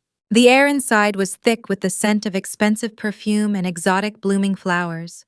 A live jazz quartet was playing a smooth melody in the corner. Hundreds of conversations hummed simultaneously, a cacophony of networking and social climbing. I did not rush. I walked with a slow, deliberate cadence, my emerald silk suit catching the light of the crystal chandeliers. I kept my head held high, my posture radiating absolute terrifying authority. I did not look unstable. I did not look like a grieving, discarded wife. I looked like a queen arriving to reclaim her stolen throne. The effect was immediate and spectacular. The people standing nearest to the entrance noticed me first. The laughter died in their throats. Their champagne flutes halted halfway to their mouths. The silence began to spread outward, moving through the massive room like a physical shockwave. As guests turned to see what was causing the sudden quiet, their eyes locked onto me. Mouths fell open. Whispers erupted, sharp and frantic, hissing through the conservatory. Zendaya. Is that Zendaya? I thought she was in a psychiatric facility. Look at her. She looks incredible. What is she doing here? The whispers multiplied, a rising tide of confusion and scandalized shock. The jazz quartet, sensing the massive shift in the room atmosphere, faltered. The music sputtered and died completely. The only sound left in the massive floral-draped room was the sharp, rhythmic clicking of my heels against the marble floor. I walked directly toward the center of the room. The crowd parted before me like the Red Sea. No one dared to step into my path. No one dared to speak to me. The society wives who had sent me fake sympathy messages stared at me in absolute terror. The church elders looked utterly bewildered. From across the room, Trevon finally noticed the silence. He turned away from his managing partners. The crystal glass of bourbon slipped right through his fingers. It hit the marble floor, shattering into dozens of sharp pieces, the amber liquid splashing across his expensive Italian leather shoes. All the color instantly vanished from his face. He looked like a man who had just seen a ghost walk out of a grave. Near the birthday cake, Keisha froze. Her perfectly practiced influencer smile completely dissolved. Her eyes darted wildly toward the entrance, then toward Trevon, panic visibly seizing her body. She clutched her designer gown, her entire fraudulent world suddenly tilting on its axis. Before I could reach the center of the conservatory, a figure darted out from the crowd, violently blocking my path. It was Rochelle. My mother wore a heavily beaded gold dress that screamed for attention. Her face was flushed dark red with a mixture of sheer panic and furious indignation. She stepped directly in front of me, her arms spread wide as if she could physically hide me from the hundreds of staring guests.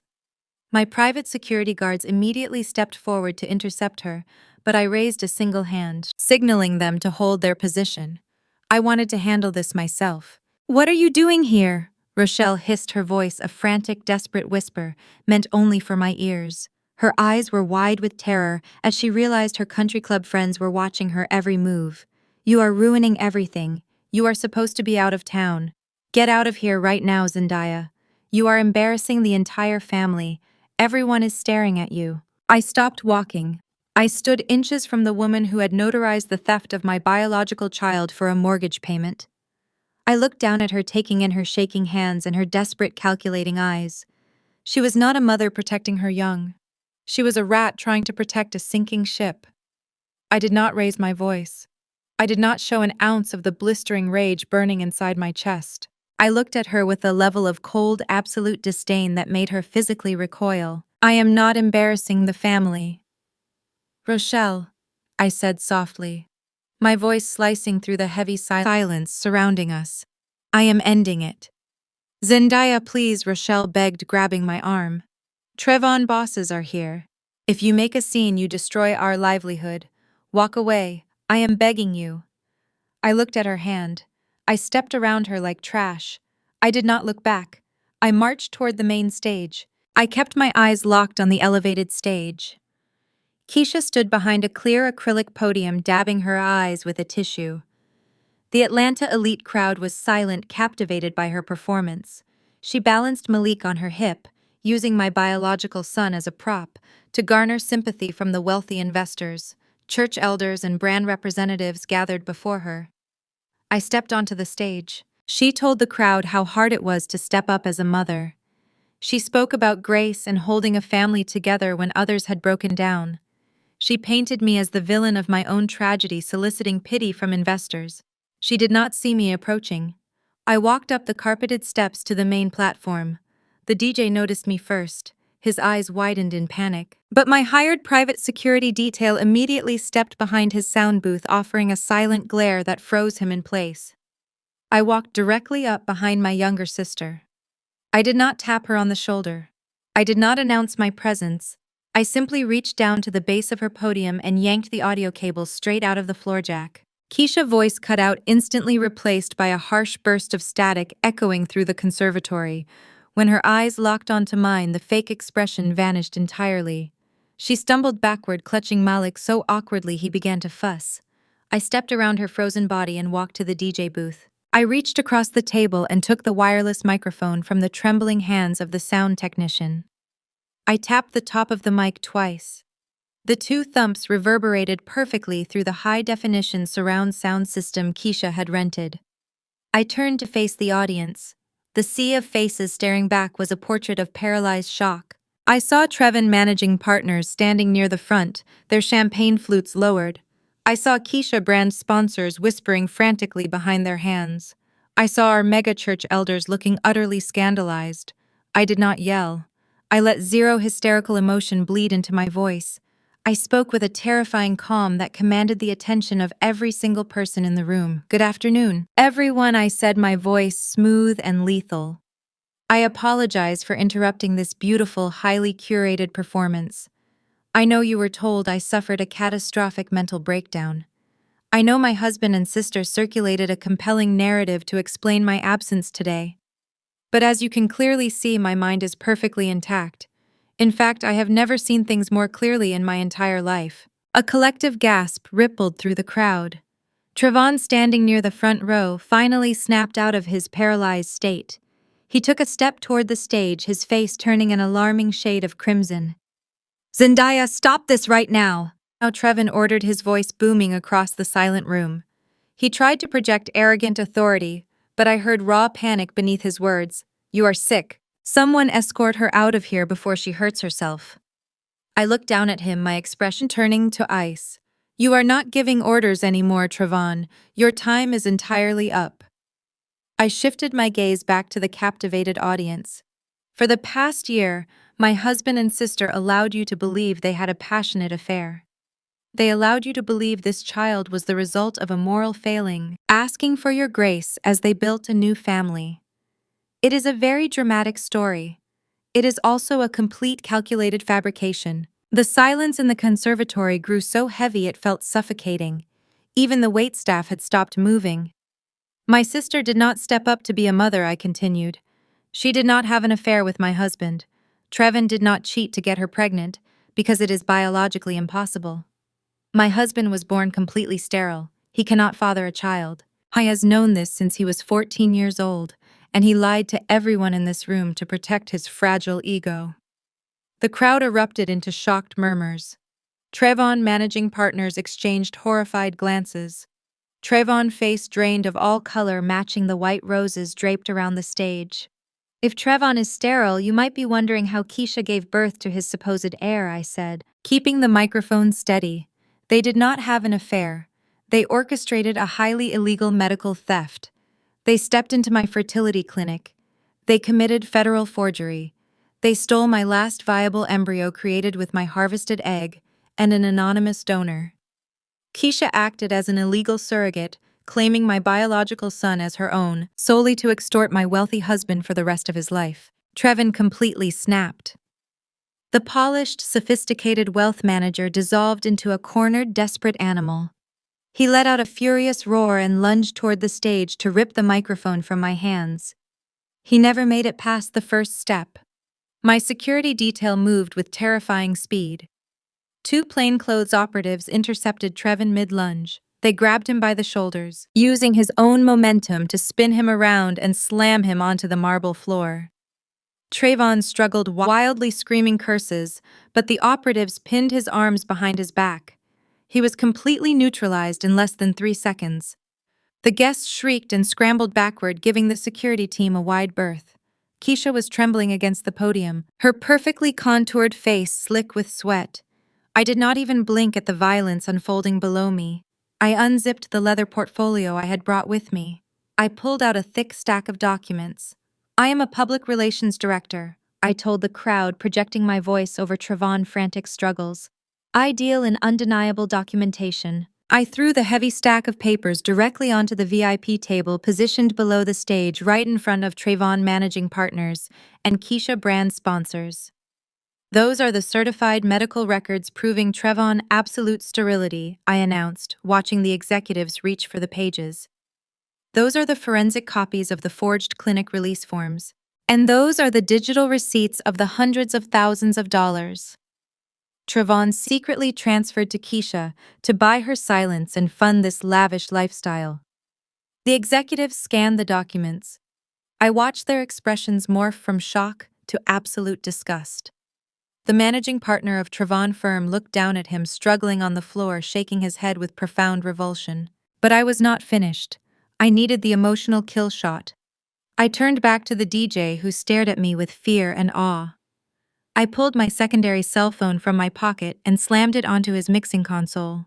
Plug the auxiliary cord into that phone and push the master volume to the absolute maximum, I ordered. Do it now. The DJ scrambled to obey, hands shaking as he connected the audio jack. I unlocked the screen and pressed play on the encrypted audio file I had recorded in my conference room a few days ago. The sharp, crystal-clear sound of Keisha's arrogant voice blasted through the massive surround sound speakers, echoing across the entire botanical garden. Hi is a baby. He cries, he ruins my sleep schedule, and he constantly gets in the way of my brand deals. The recorded voice of Keisha sneered, her toxic words filling the conservatory. He is an accessory to me, Zendaya. He looks great on my social media feed, and he brings in amazing engagement metrics from my followers. But mostly he is my permanent meal ticket, as long as his name is on that birth certificate next to Trayvon. I never have to work a real day in my life. I own him, and by extension I own you. The recording stopped. The silence that followed was apocalyptic. I looked down at the crowd.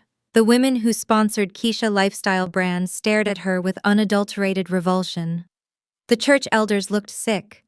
Keisha stood frozen on the stage, mouth gaping open, completely unable to form a single word of defense. She looked down at Malik, the child she had just been exposed for treating as a financial hostage, and slowly backed away from the podium. I took a step closer to the stage edge, looking directly into the cameras of the local media reporters. My sister is not a devoted mother, I declared. She is an accessory to medical kidnapping. My husband is a fraud who stole my genetics to secure his ego. They built this glittering empire on the profound pain of my infertility. I dropped the microphone. It hit the wooden stage floor with a heavy, resonating thud. The perfect facade was utterly annihilated.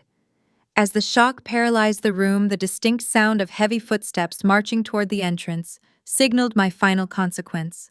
The authorities were here, and I was about to watch my family lose their freedom. The fallout in the conservatory was instant and catastrophic. The managing partner of Trevin Wealth Management Firm stood near the front row, his face contorted in absolute revulsion as he looked at the certified medical records in his hands.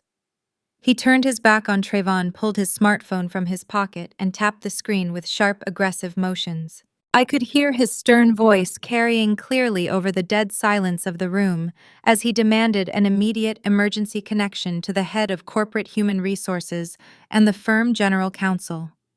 He explicitly instructed them to Trayvon corporate credentials, revoke his security clearances, and initiate a full audit of every portfolio Trayvon had managed over the last 3 years. The other senior executives standing beside him immediately backed away, physically distancing themselves as if Trayvon carried a contagious disease. On the opposite side of the stage, the destruction of Keisha's public image was just as swift and brutal. The lead representatives from her primary brand sponsors, women who had flown in specifically to celebrate her lifestyle launch, looked at one another in shared horror. The vice president of a national beauty brand quietly closed her tablet, slid it into her leather tote, and turned toward the exit. Within seconds, a domino effect swept through the influencer section. Representatives from 3 different luxury apparel lines picked up their designer bags, turned their backs on Keisha, and marched directly out the conservatory doors. Their exit was not quiet. Their heels clicked loudly against the floor, signaling the instant, irreversible termination of every endorsement contract Keisha had ever secured. Her social media empire, built on a foundation of stolen genetics and fake morality, evaporated in less than 2 minutes. Right on cue, the heavy double doors at the main entrance swung open once again. I did not just bring drama to this party, I brought the law. 4 uniformed Atlanta police officers and 2 plainclothes detectives marched into the conservatory in a tight, disciplined formation. The crowd of church elders, high society figures, and local media figures scrambled back to clear a wide path down the center aisle.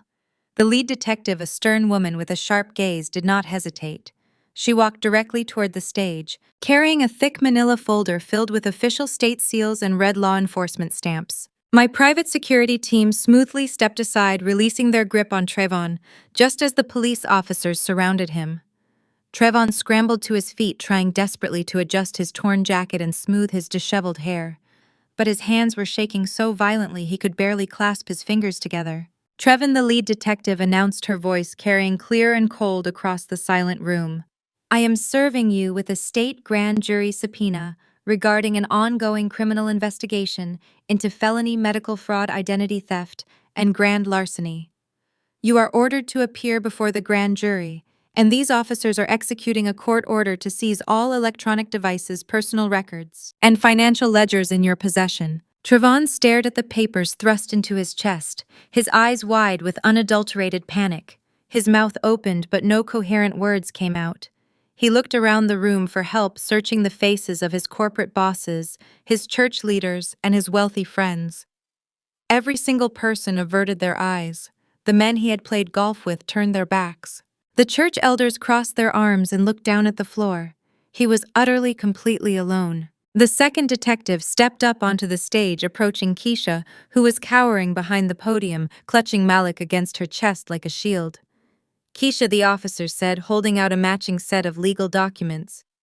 You are hereby served with a grand jury subpoena for conspiracy to commit medical fraud, forgery of state documents, and illegal embryo procurement. Drop the child off with the court-appointed child advocate and step away from the podium. No, Keisha shrieked, her voice cracking as the fake influencer persona shattered entirely. You cannot do this.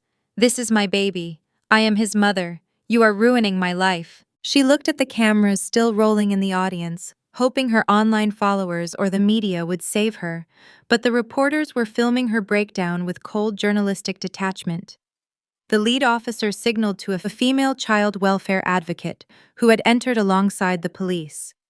The advocate gently but firmly reached out and took Malik into her arms, stepping back into this protective circle of my private security detail. Keisha tried to grab for the baby, but an officer stepped between them, blocking her path and handing her the official legal notices. As the reality of the situation settled over the room, a hysterical cry erupted from the front row of the audience. Rochelle, her gold-beaded dress sparkling beneath the chandeliers, broke away from the crowd. She did not run to help Keisha. She did not run to comfort Trayvon. She scrambled directly toward me, her face slick with tears and running mascara, her hands clawing at the air. Zendaya, Rochelle wailed, dropping heavily onto her knees right at the foot of the stage. She grabbed the hem of my emerald green silk suit pants, her manicured nails digging into the fabric. Zendaya, please have mercy. Call them off. They are your family. You cannot let the police do this to your sister. You cannot let them ruin your mother. I stood on the elevated platform, looking down at the woman who had brought me into the world. I felt no anger. I felt no satisfaction. I felt an absolute terrifying emptiness.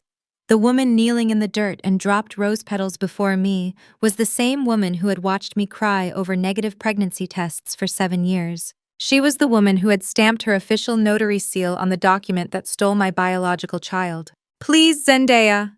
Rochelle sobbed, her voice echoing pathetically across the silent conservatory as guests watched her meltdown. Think of what people will say. Think of our family name. I am your mother. I gave you life. You cannot destroy us like this. I slowly leaned down and pulled my pant leg out of her trembling grip. I did not recoil in disgust. I simply removed her touch as if she were an annoying insect. I looked down into her tear-stained face, my voice dropping to a low, lethal register that carried only to her. You did not think about family when you stamped that paper. Rochelle, I said, my tone completely devoid of human emotion. You did not think about my life when you watched them steal my embryo. You sold your daughter for a mortgage payment. Enjoy the foreclosure. Rochelle let out a choked gasp, her jaw dropping as the absolute finality of my words hit her. She collapsed forward, burying her face in her hands, weeping hysterically on the marble floor as the crowd whispered and pointed at her. The lead detective turned to Trevin and Keisha, gesturing toward the exit. You both have 24 hours to report to the district attorney office with your legal representation, or arrest warrants will be executed immediately. Clear the room. The police began ushering the remaining guests out of the conservatory. The managing partners of Trevon firm walked out without looking back. Keisha's sponsors disappeared into the humid afternoon air. The church elders filed out in hushed, disgraced silence. The grand event that was meant to solidify their social supremacy had turned into the crime scene of their complete downfall. I stepped down from the stage, smoothing the front of my silk jacket. My lead security guard walked beside me, carrying Malik safely in his arms. The baby was quiet now, resting his head against the officer's shoulder, completely oblivious to the war that had just been fought over his existence. Elijah met me near the shattered glass of Trevon bourbon bottle. He checked his watch and offered a thin, victorious smile. The grand jury notices have been officially served on the record, Elijah said softly. The district attorney has already scheduled the emergency custody hearing for first thing Monday morning. The clinic has been served with our $50 million lawsuit, and their board is currently holding an emergency meeting to strip Dr. Sterling of his credentials. Everything is moving exactly according to plan. I took a deep, clean breath of the humid air, feeling the heavy weight that had rested on my chest for 7 years finally lift away. Let us go, Elijah, I said, looking down at my biological son. We have a custody hearing to win. I walked out of the botanical gardens, leaving behind the shattered glass, the ruined cake, and the broken people who had tried to steal my life. I stepped into the back of the waiting SUV, holding Malik close to my chest, as the doors closed, sealing out the noise of the world outside. The battle for the truth was over. The battle for my son had just begun. Monday morning arrived with the sterile, unforgiving fluorescent lights of the Fulton County Family Court. I sat at the plaintiff table next to Elijah, my posture perfectly rigid, my emerald silk suit replaced by a charcoal gray tailored blazer. Across the aisle sat Trevin and Keisha. They looked absolutely hollowed out. Keisha sat beside him, stripped of her designer gowns and heavy makeup. She looked small, terrified, and cornered. The emergency custody hearing began the exact second Judge Harrison struck his gavel. Trayvon, high-priced defense attorney, stood up immediately. He attempted to launch a desperate, convoluted legal defense to delay the inevitable.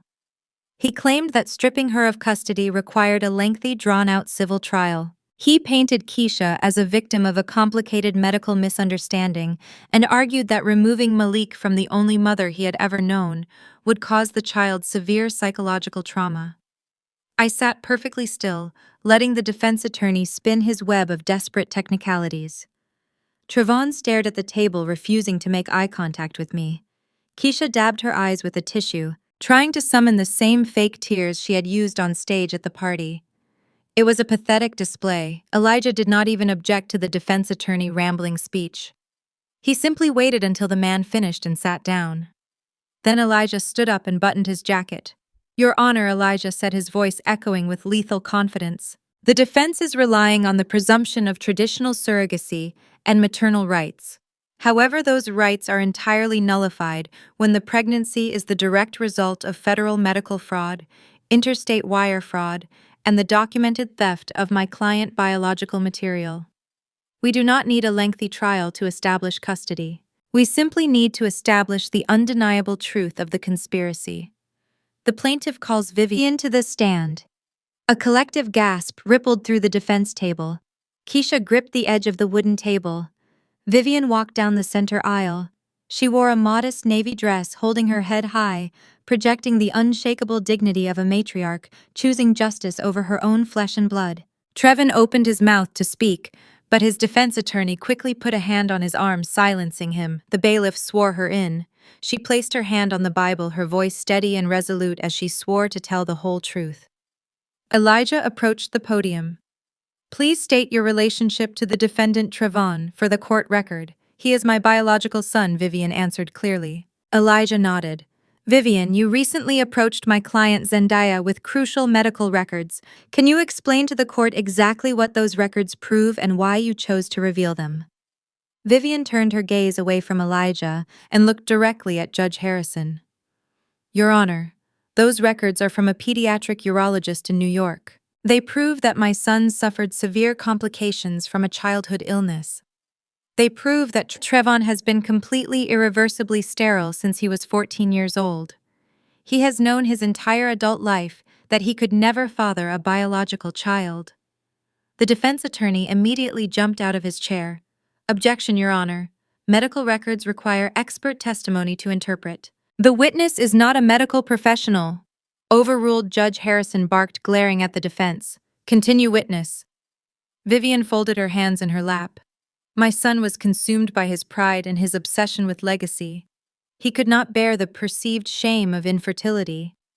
When his wife Zendaya underwent arduous fertility treatments, he pretended his counts were simply low, but his deception did not stop there." Elijah walked back to our table and picked up a clear plastic evidence bag. He handed it to the bailiff, who passed it to Vivian. "Can you identify the contents of this bag, Vivian?" Vivian looked at the handwritten letters inside the plastic. Her eyes filled with unshed tears, but her voice did not waver. "These are letters my son wrote to me over the past year. He sent them to my private estate. In these letters, Trevon explicitly admits to conspiring with Keisha. He admits that they paid off the clinic director to forge Zendaya's signature on the embryo release forms. He admits that Keisha agreed to be the surrogate provided he funded her luxury lifestyle in Miami and paid off her mother mortgage." Trevon buried his face in his hands. Keisha began to shake violently, realizing she was completely trapped. "Why did you keep these?" Vivian, Elijah asked gently. "I hoped Trevon would find his conscience and confess. He threw her out of her own home. He tried to destroy her sanity to protect his ego. I love my son, Your Honor." The defense attorney did not even attempt to cross-examine her. There was nothing he could say.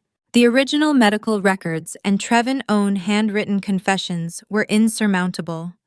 The entire courtroom sat in a heavy, suffocating silence as Vivian stepped down from the stand and walked out of the room, never looking back at her broken son. Judge Harrison picked up a sealed manila envelope from his desk. It bore the red tamper-evident tape of the State Forensic Laboratory. On Friday evening, Judge Harrison announced, his voice slicing through the tension. I ordered an expedited court-supervised DNA test for the minor child known as Malik, alongside DNA samples collected from Zendaya, Trevin, and Keisha. I have the certified results from the state laboratory right here. He broke the red seal with a brass letter opener. He pulled out the single sheet of paper and adjusted his reading glasses. The sound of the paper rustling felt louder than thunder. I sat perfectly still, my fingernails biting into my own palms. I already knew the truth, but hearing the law declare it was the final threshold to cross. Keisha shares only standard sibling DNA markers, with the child indicating an aunt and nephew relationship. He looked up from this paper, fixing a glare of absolute disgust on the defense table. The probability of maternity for Zendaya is 99.9%, Judge Harrison declared, placing the paper flat on his desk. The minor child is a complete, irrefutable genetic match to the plaintiff. Keisha let out a loud, pathetic sob. Trevon did not move. He just stared at the wooden table, a completely defeated, ruined man. In my 20 years on the family court bench, Judge Harrison continued, his voice ringing with furious authority. I have never witnessed a more calculated, depraved, and sociopathic violation of human rights. They weaponized the sacred medical process of reproduction. They kidnapped a biological child from its mother under the guise of an illicit affair, using the child as a tool for financial extortion and ego preservation. The defense arguments regarding gestational rights are entirely voided by the criminal nature of the conception and the overwhelming evidence of malicious fraud. Judge Harrison picked up his pen and pulled the final custody decree toward him. I am immediately revoking any and all presumed parental rights for Trevon and Keisha. Judge Harrison commanded, signing the document with sharp, angry strokes. You have zero legal standing. You have zero physical claim. The state will be passing the evidence presented today directly to the district attorney office to expedite the criminal indictments against both of you, as well as the clinic director and the notary involved in this conspiracy. I hereby grant Zendaya full, sole physical and legal custody of her biological son effective immediately, Judge Harrison ruled, striking his gavel with a resounding crack. The child will be released from state protective custody into his mother care within the hour. This hearing is adjourned. The courtroom erupted into movement. Trevon defense attorney quickly gathered his briefcases, eager to distance himself from the toxic fallout. Keisha buried her face in her arms, crying hysterically as reality set in. Her influencer career was dead. Her freedom was about to end. She had nothing left. Trevon sat motionless, staring blankly ahead, as two court officers approached the defense table to escort them to the holding area for their pending criminal arraignments. I stood up from the plaintiff table. I did not look at my ex-husband. I did not look at my treacherous sister. They were irrelevant debris in the rearview mirror of my life. I simply smoothed the wrinkles from my charcoal blazer and took a deep, grounding breath. The toxic weight that had burdened my soul for years was permanently gone. I shook Elijah's hand, grabbed my leather tote bag, and walked purposefully down the center aisle of the courtroom. The heavy wooden doors opened before me, revealing the bright, sunlit corridor of the courthouse. I stepped right out into the light, my heart beating with a fierce, triumphant rhythm. The legal war was over. The empire of lies was burned to ash. The absolute truth had finally been spoken aloud for everyone to hear. I was going to pick up my son at last. I walked out of the family court building and stepped directly into the waiting black luxury vehicle where my private security team had secured my biological son. Malik was sitting safely in his tailored car seat, playing with a small plush toy. I looked down at his bright eyes and soft cheeks, feeling an overwhelming rush of pure, unadulterated victory. The agonizing battle for my flesh and blood was officially over. Now the absolute destruction of the people who stole him could fully commence. The legal machinery I had set into motion was a relentless, unstoppable force. Over the next few weeks, the total financial and social annihilation of my betrayers played out with spectacular, devastating precision. Trevin experienced the most brutal fall from grace. His entire identity was inextricably tied to his prestigious career in wealth management, his tailored suits, and his pristine public image. The day after the disastrous botanical garden party, his corporate firm did not just fire him, they made a public spectacle of his termination. The internal compliance audit, triggered by the digital receipts I had sent them, uncovered massive irregularities in his expense reports. He had illegally funneled hundreds of thousands of corporate dollars through a shell consulting company to fund Keisha and her extravagant Miami lifestyle. The firm immediately handed their findings over to the federal authorities. The state licensing board permanently revoked his financial credentials, effectively blacklisting him from ever working in the wealth management industry again. But the corporate firing was merely the opening act of his ruin. The civil lawsuit I filed against him for severe emotional distress, financial fraud, and medical theft moved forward with lightning speed. Because of his own handwritten confessions provided by Vivian, his high-priced defense attorneys dropped him as a client. They knew a lost cause when they saw one. The civil court judge ordered the immediate seizure of all his remaining liquid assets, his investment portfolios, and his retirement accounts to pay the massive damages he owed me. He was completely bankrupt. Worse still, the district attorney officially filed criminal fraud and forgery charges against him. He was facing a mandatory minimum sentence of 5 years in a federal penitentiary. While Trevon was losing his wealth and his freedom, Keisha was losing the only thing she truly cared about, which was her precious online fame. The explosive footage from the botanical garden party had inevitably leaked to the internet. Dozens of guests had recorded my speech on their cell phones. The video of me dropping the medical records and playing the audio recording of her calling Malik a meal ticket went incredibly viral. It amassed millions of views across every major social media platform within 48 hours. The public backlash was immediate, vicious, and absolutely merciless. Her followers did not just unfollow her, they actively campaigned for her total destruction. The lucrative brand sponsors, who had funded her luxury lifestyle, watched the viral video in sheer horror. Every single corporate partner invoked the strict morality clauses hidden in their endorsement contracts. They did not just cancel her upcoming campaigns, they filed aggressive lawsuits against her, demanding the immediate return of all financial advances and claiming severe damages to their brand reputations by association. Keisha had no money to fight them. Trevon could no longer fund her legal defense or pay the rent on her lavish Miami estate. She was forced to abruptly declare total bankruptcy. She had to sell her designer handbags, her luxury vehicles, and her expensive jewelry just to afford a basic public defender for her own impending criminal fraud trial.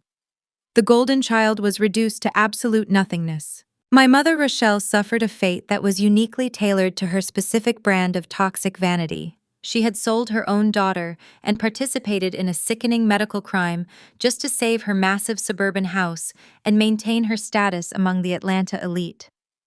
Without Trevon funneling money to Keisha, the secret mortgage payments stopped completely. The bank, completely indifferent to her tears and excuses, initiated formal foreclosure proceedings.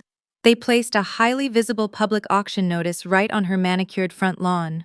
But the financial ruin was secondary to her total social excommunication. The women at the country club, the very people she had tried to impress her entire life, immediately revoked her membership.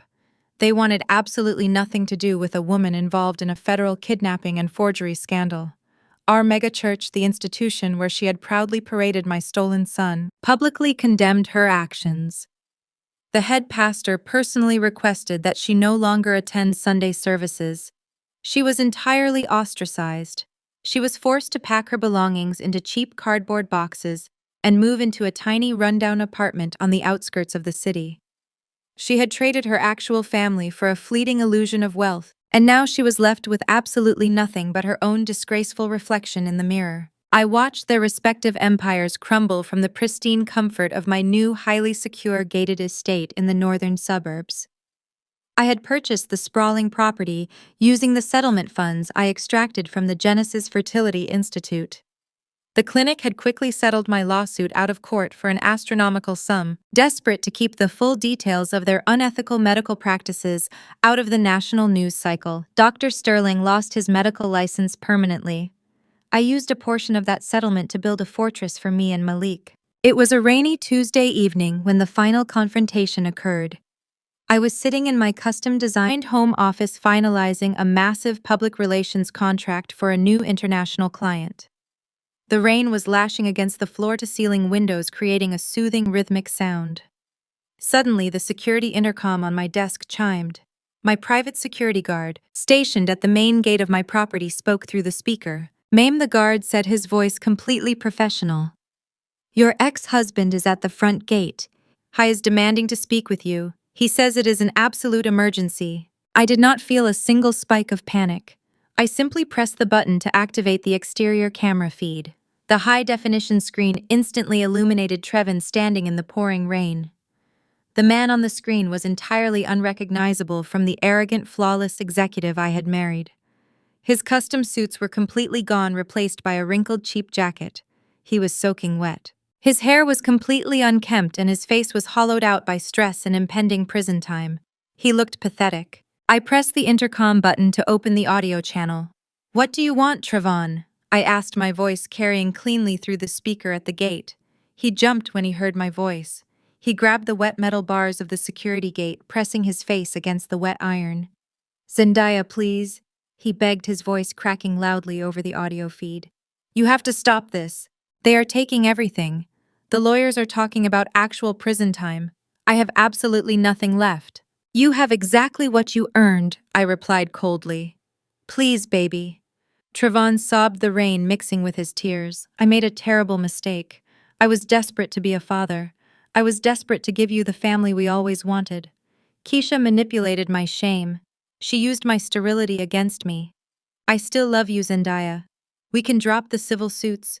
We can ask the district attorney to show mercy. We can just be a family. Let me see my son. Please give me one more chance. I stared at his pathetic, weeping face on the digital monitor. He was still trying to manipulate the narrative. He was still trying to blame my sister for a crime he actively funded and orchestrated. He thought he could invoke the word family to save himself from a federal prison sentence. I let a short, sharp laugh escape my lips. The sound echoed mercilessly through the intercom speaker, cutting through the heavy rain. You do not have a son, Trevon. I stated, my voice as hard and unyielding as a diamond. You are a sterile, fraudulent criminal who stole my biological child to feed a pathetic ego. You destroyed our marriage. You destroyed your career. You destroyed your entire life. I am not your savior.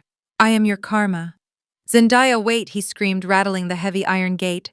You cannot just leave me out here. Watch me, I replied smoothly. I reached out and pressed the red button on my console, permanently disabling the audio feed from the front gate. I typed a quick message to my security detail instructing them to call the local police and have him arrested for violating the strict terms of his restraining order. I closed the camera application, completely wiping his miserable, ruined face from my screen. I stood up from my desk and simply walked gracefully away. 1 year later, the heavy wrought iron gates of my new estate opened to welcome a very different kind of guest list.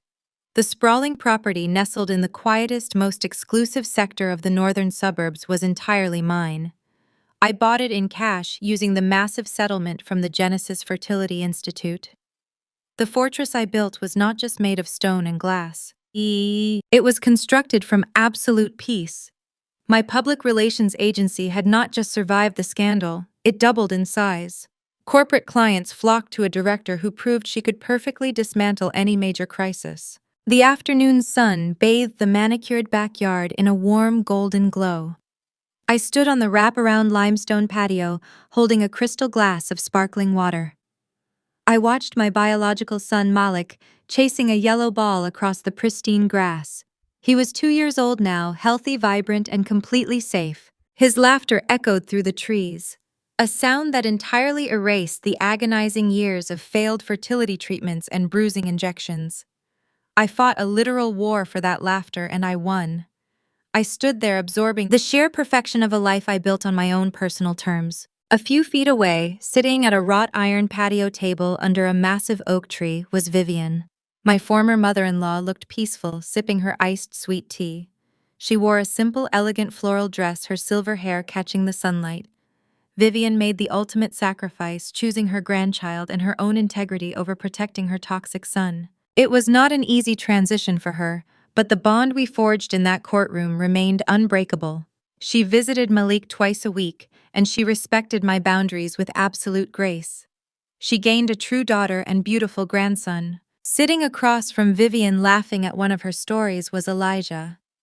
My ruthless corporate attorney transitioned from my legal shark to a close, trusted family friend.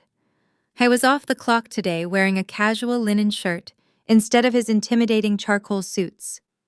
He caught my eye from across the patio and raised his glass in a silent toast. We executed a flawless tactical strike together, legally and financially destroying the people who tried to steal my life. We shared a mutual respect built on absolute victory. He protected my son when I needed a brilliant legal mind forever. I walked down the stone steps and joined them at the table. Malik abandoned his yellow ball and ran toward me, his little arms outstretched. I scooped him up, pulling him against my chest. He smelled of fresh air and baby lotion. I buried my face in his soft hair, taking a deep, grounding breath. This was my family now. A family curated not by the accidental lottery of bloodlines, but by the deliberate, conscious choice of fierce loyalty. I sat down next to Vivian and handed Malik a small piece of fruit from the table spread before us happily. Trevon was currently sitting in a federal prison cell, serving his 5-year mandatory minimum sentence for massive financial fraud and medical extortion. Keisha was completely bankrupt, living in obscurity, with her ruined influencer career serving as a permanent cautionary tale on the internet. Rochelle lost her massive suburban house to foreclosure and was entirely excommunicated from the elite social circles she worshipped. They tried to trap me in a web of gaslighting and theft.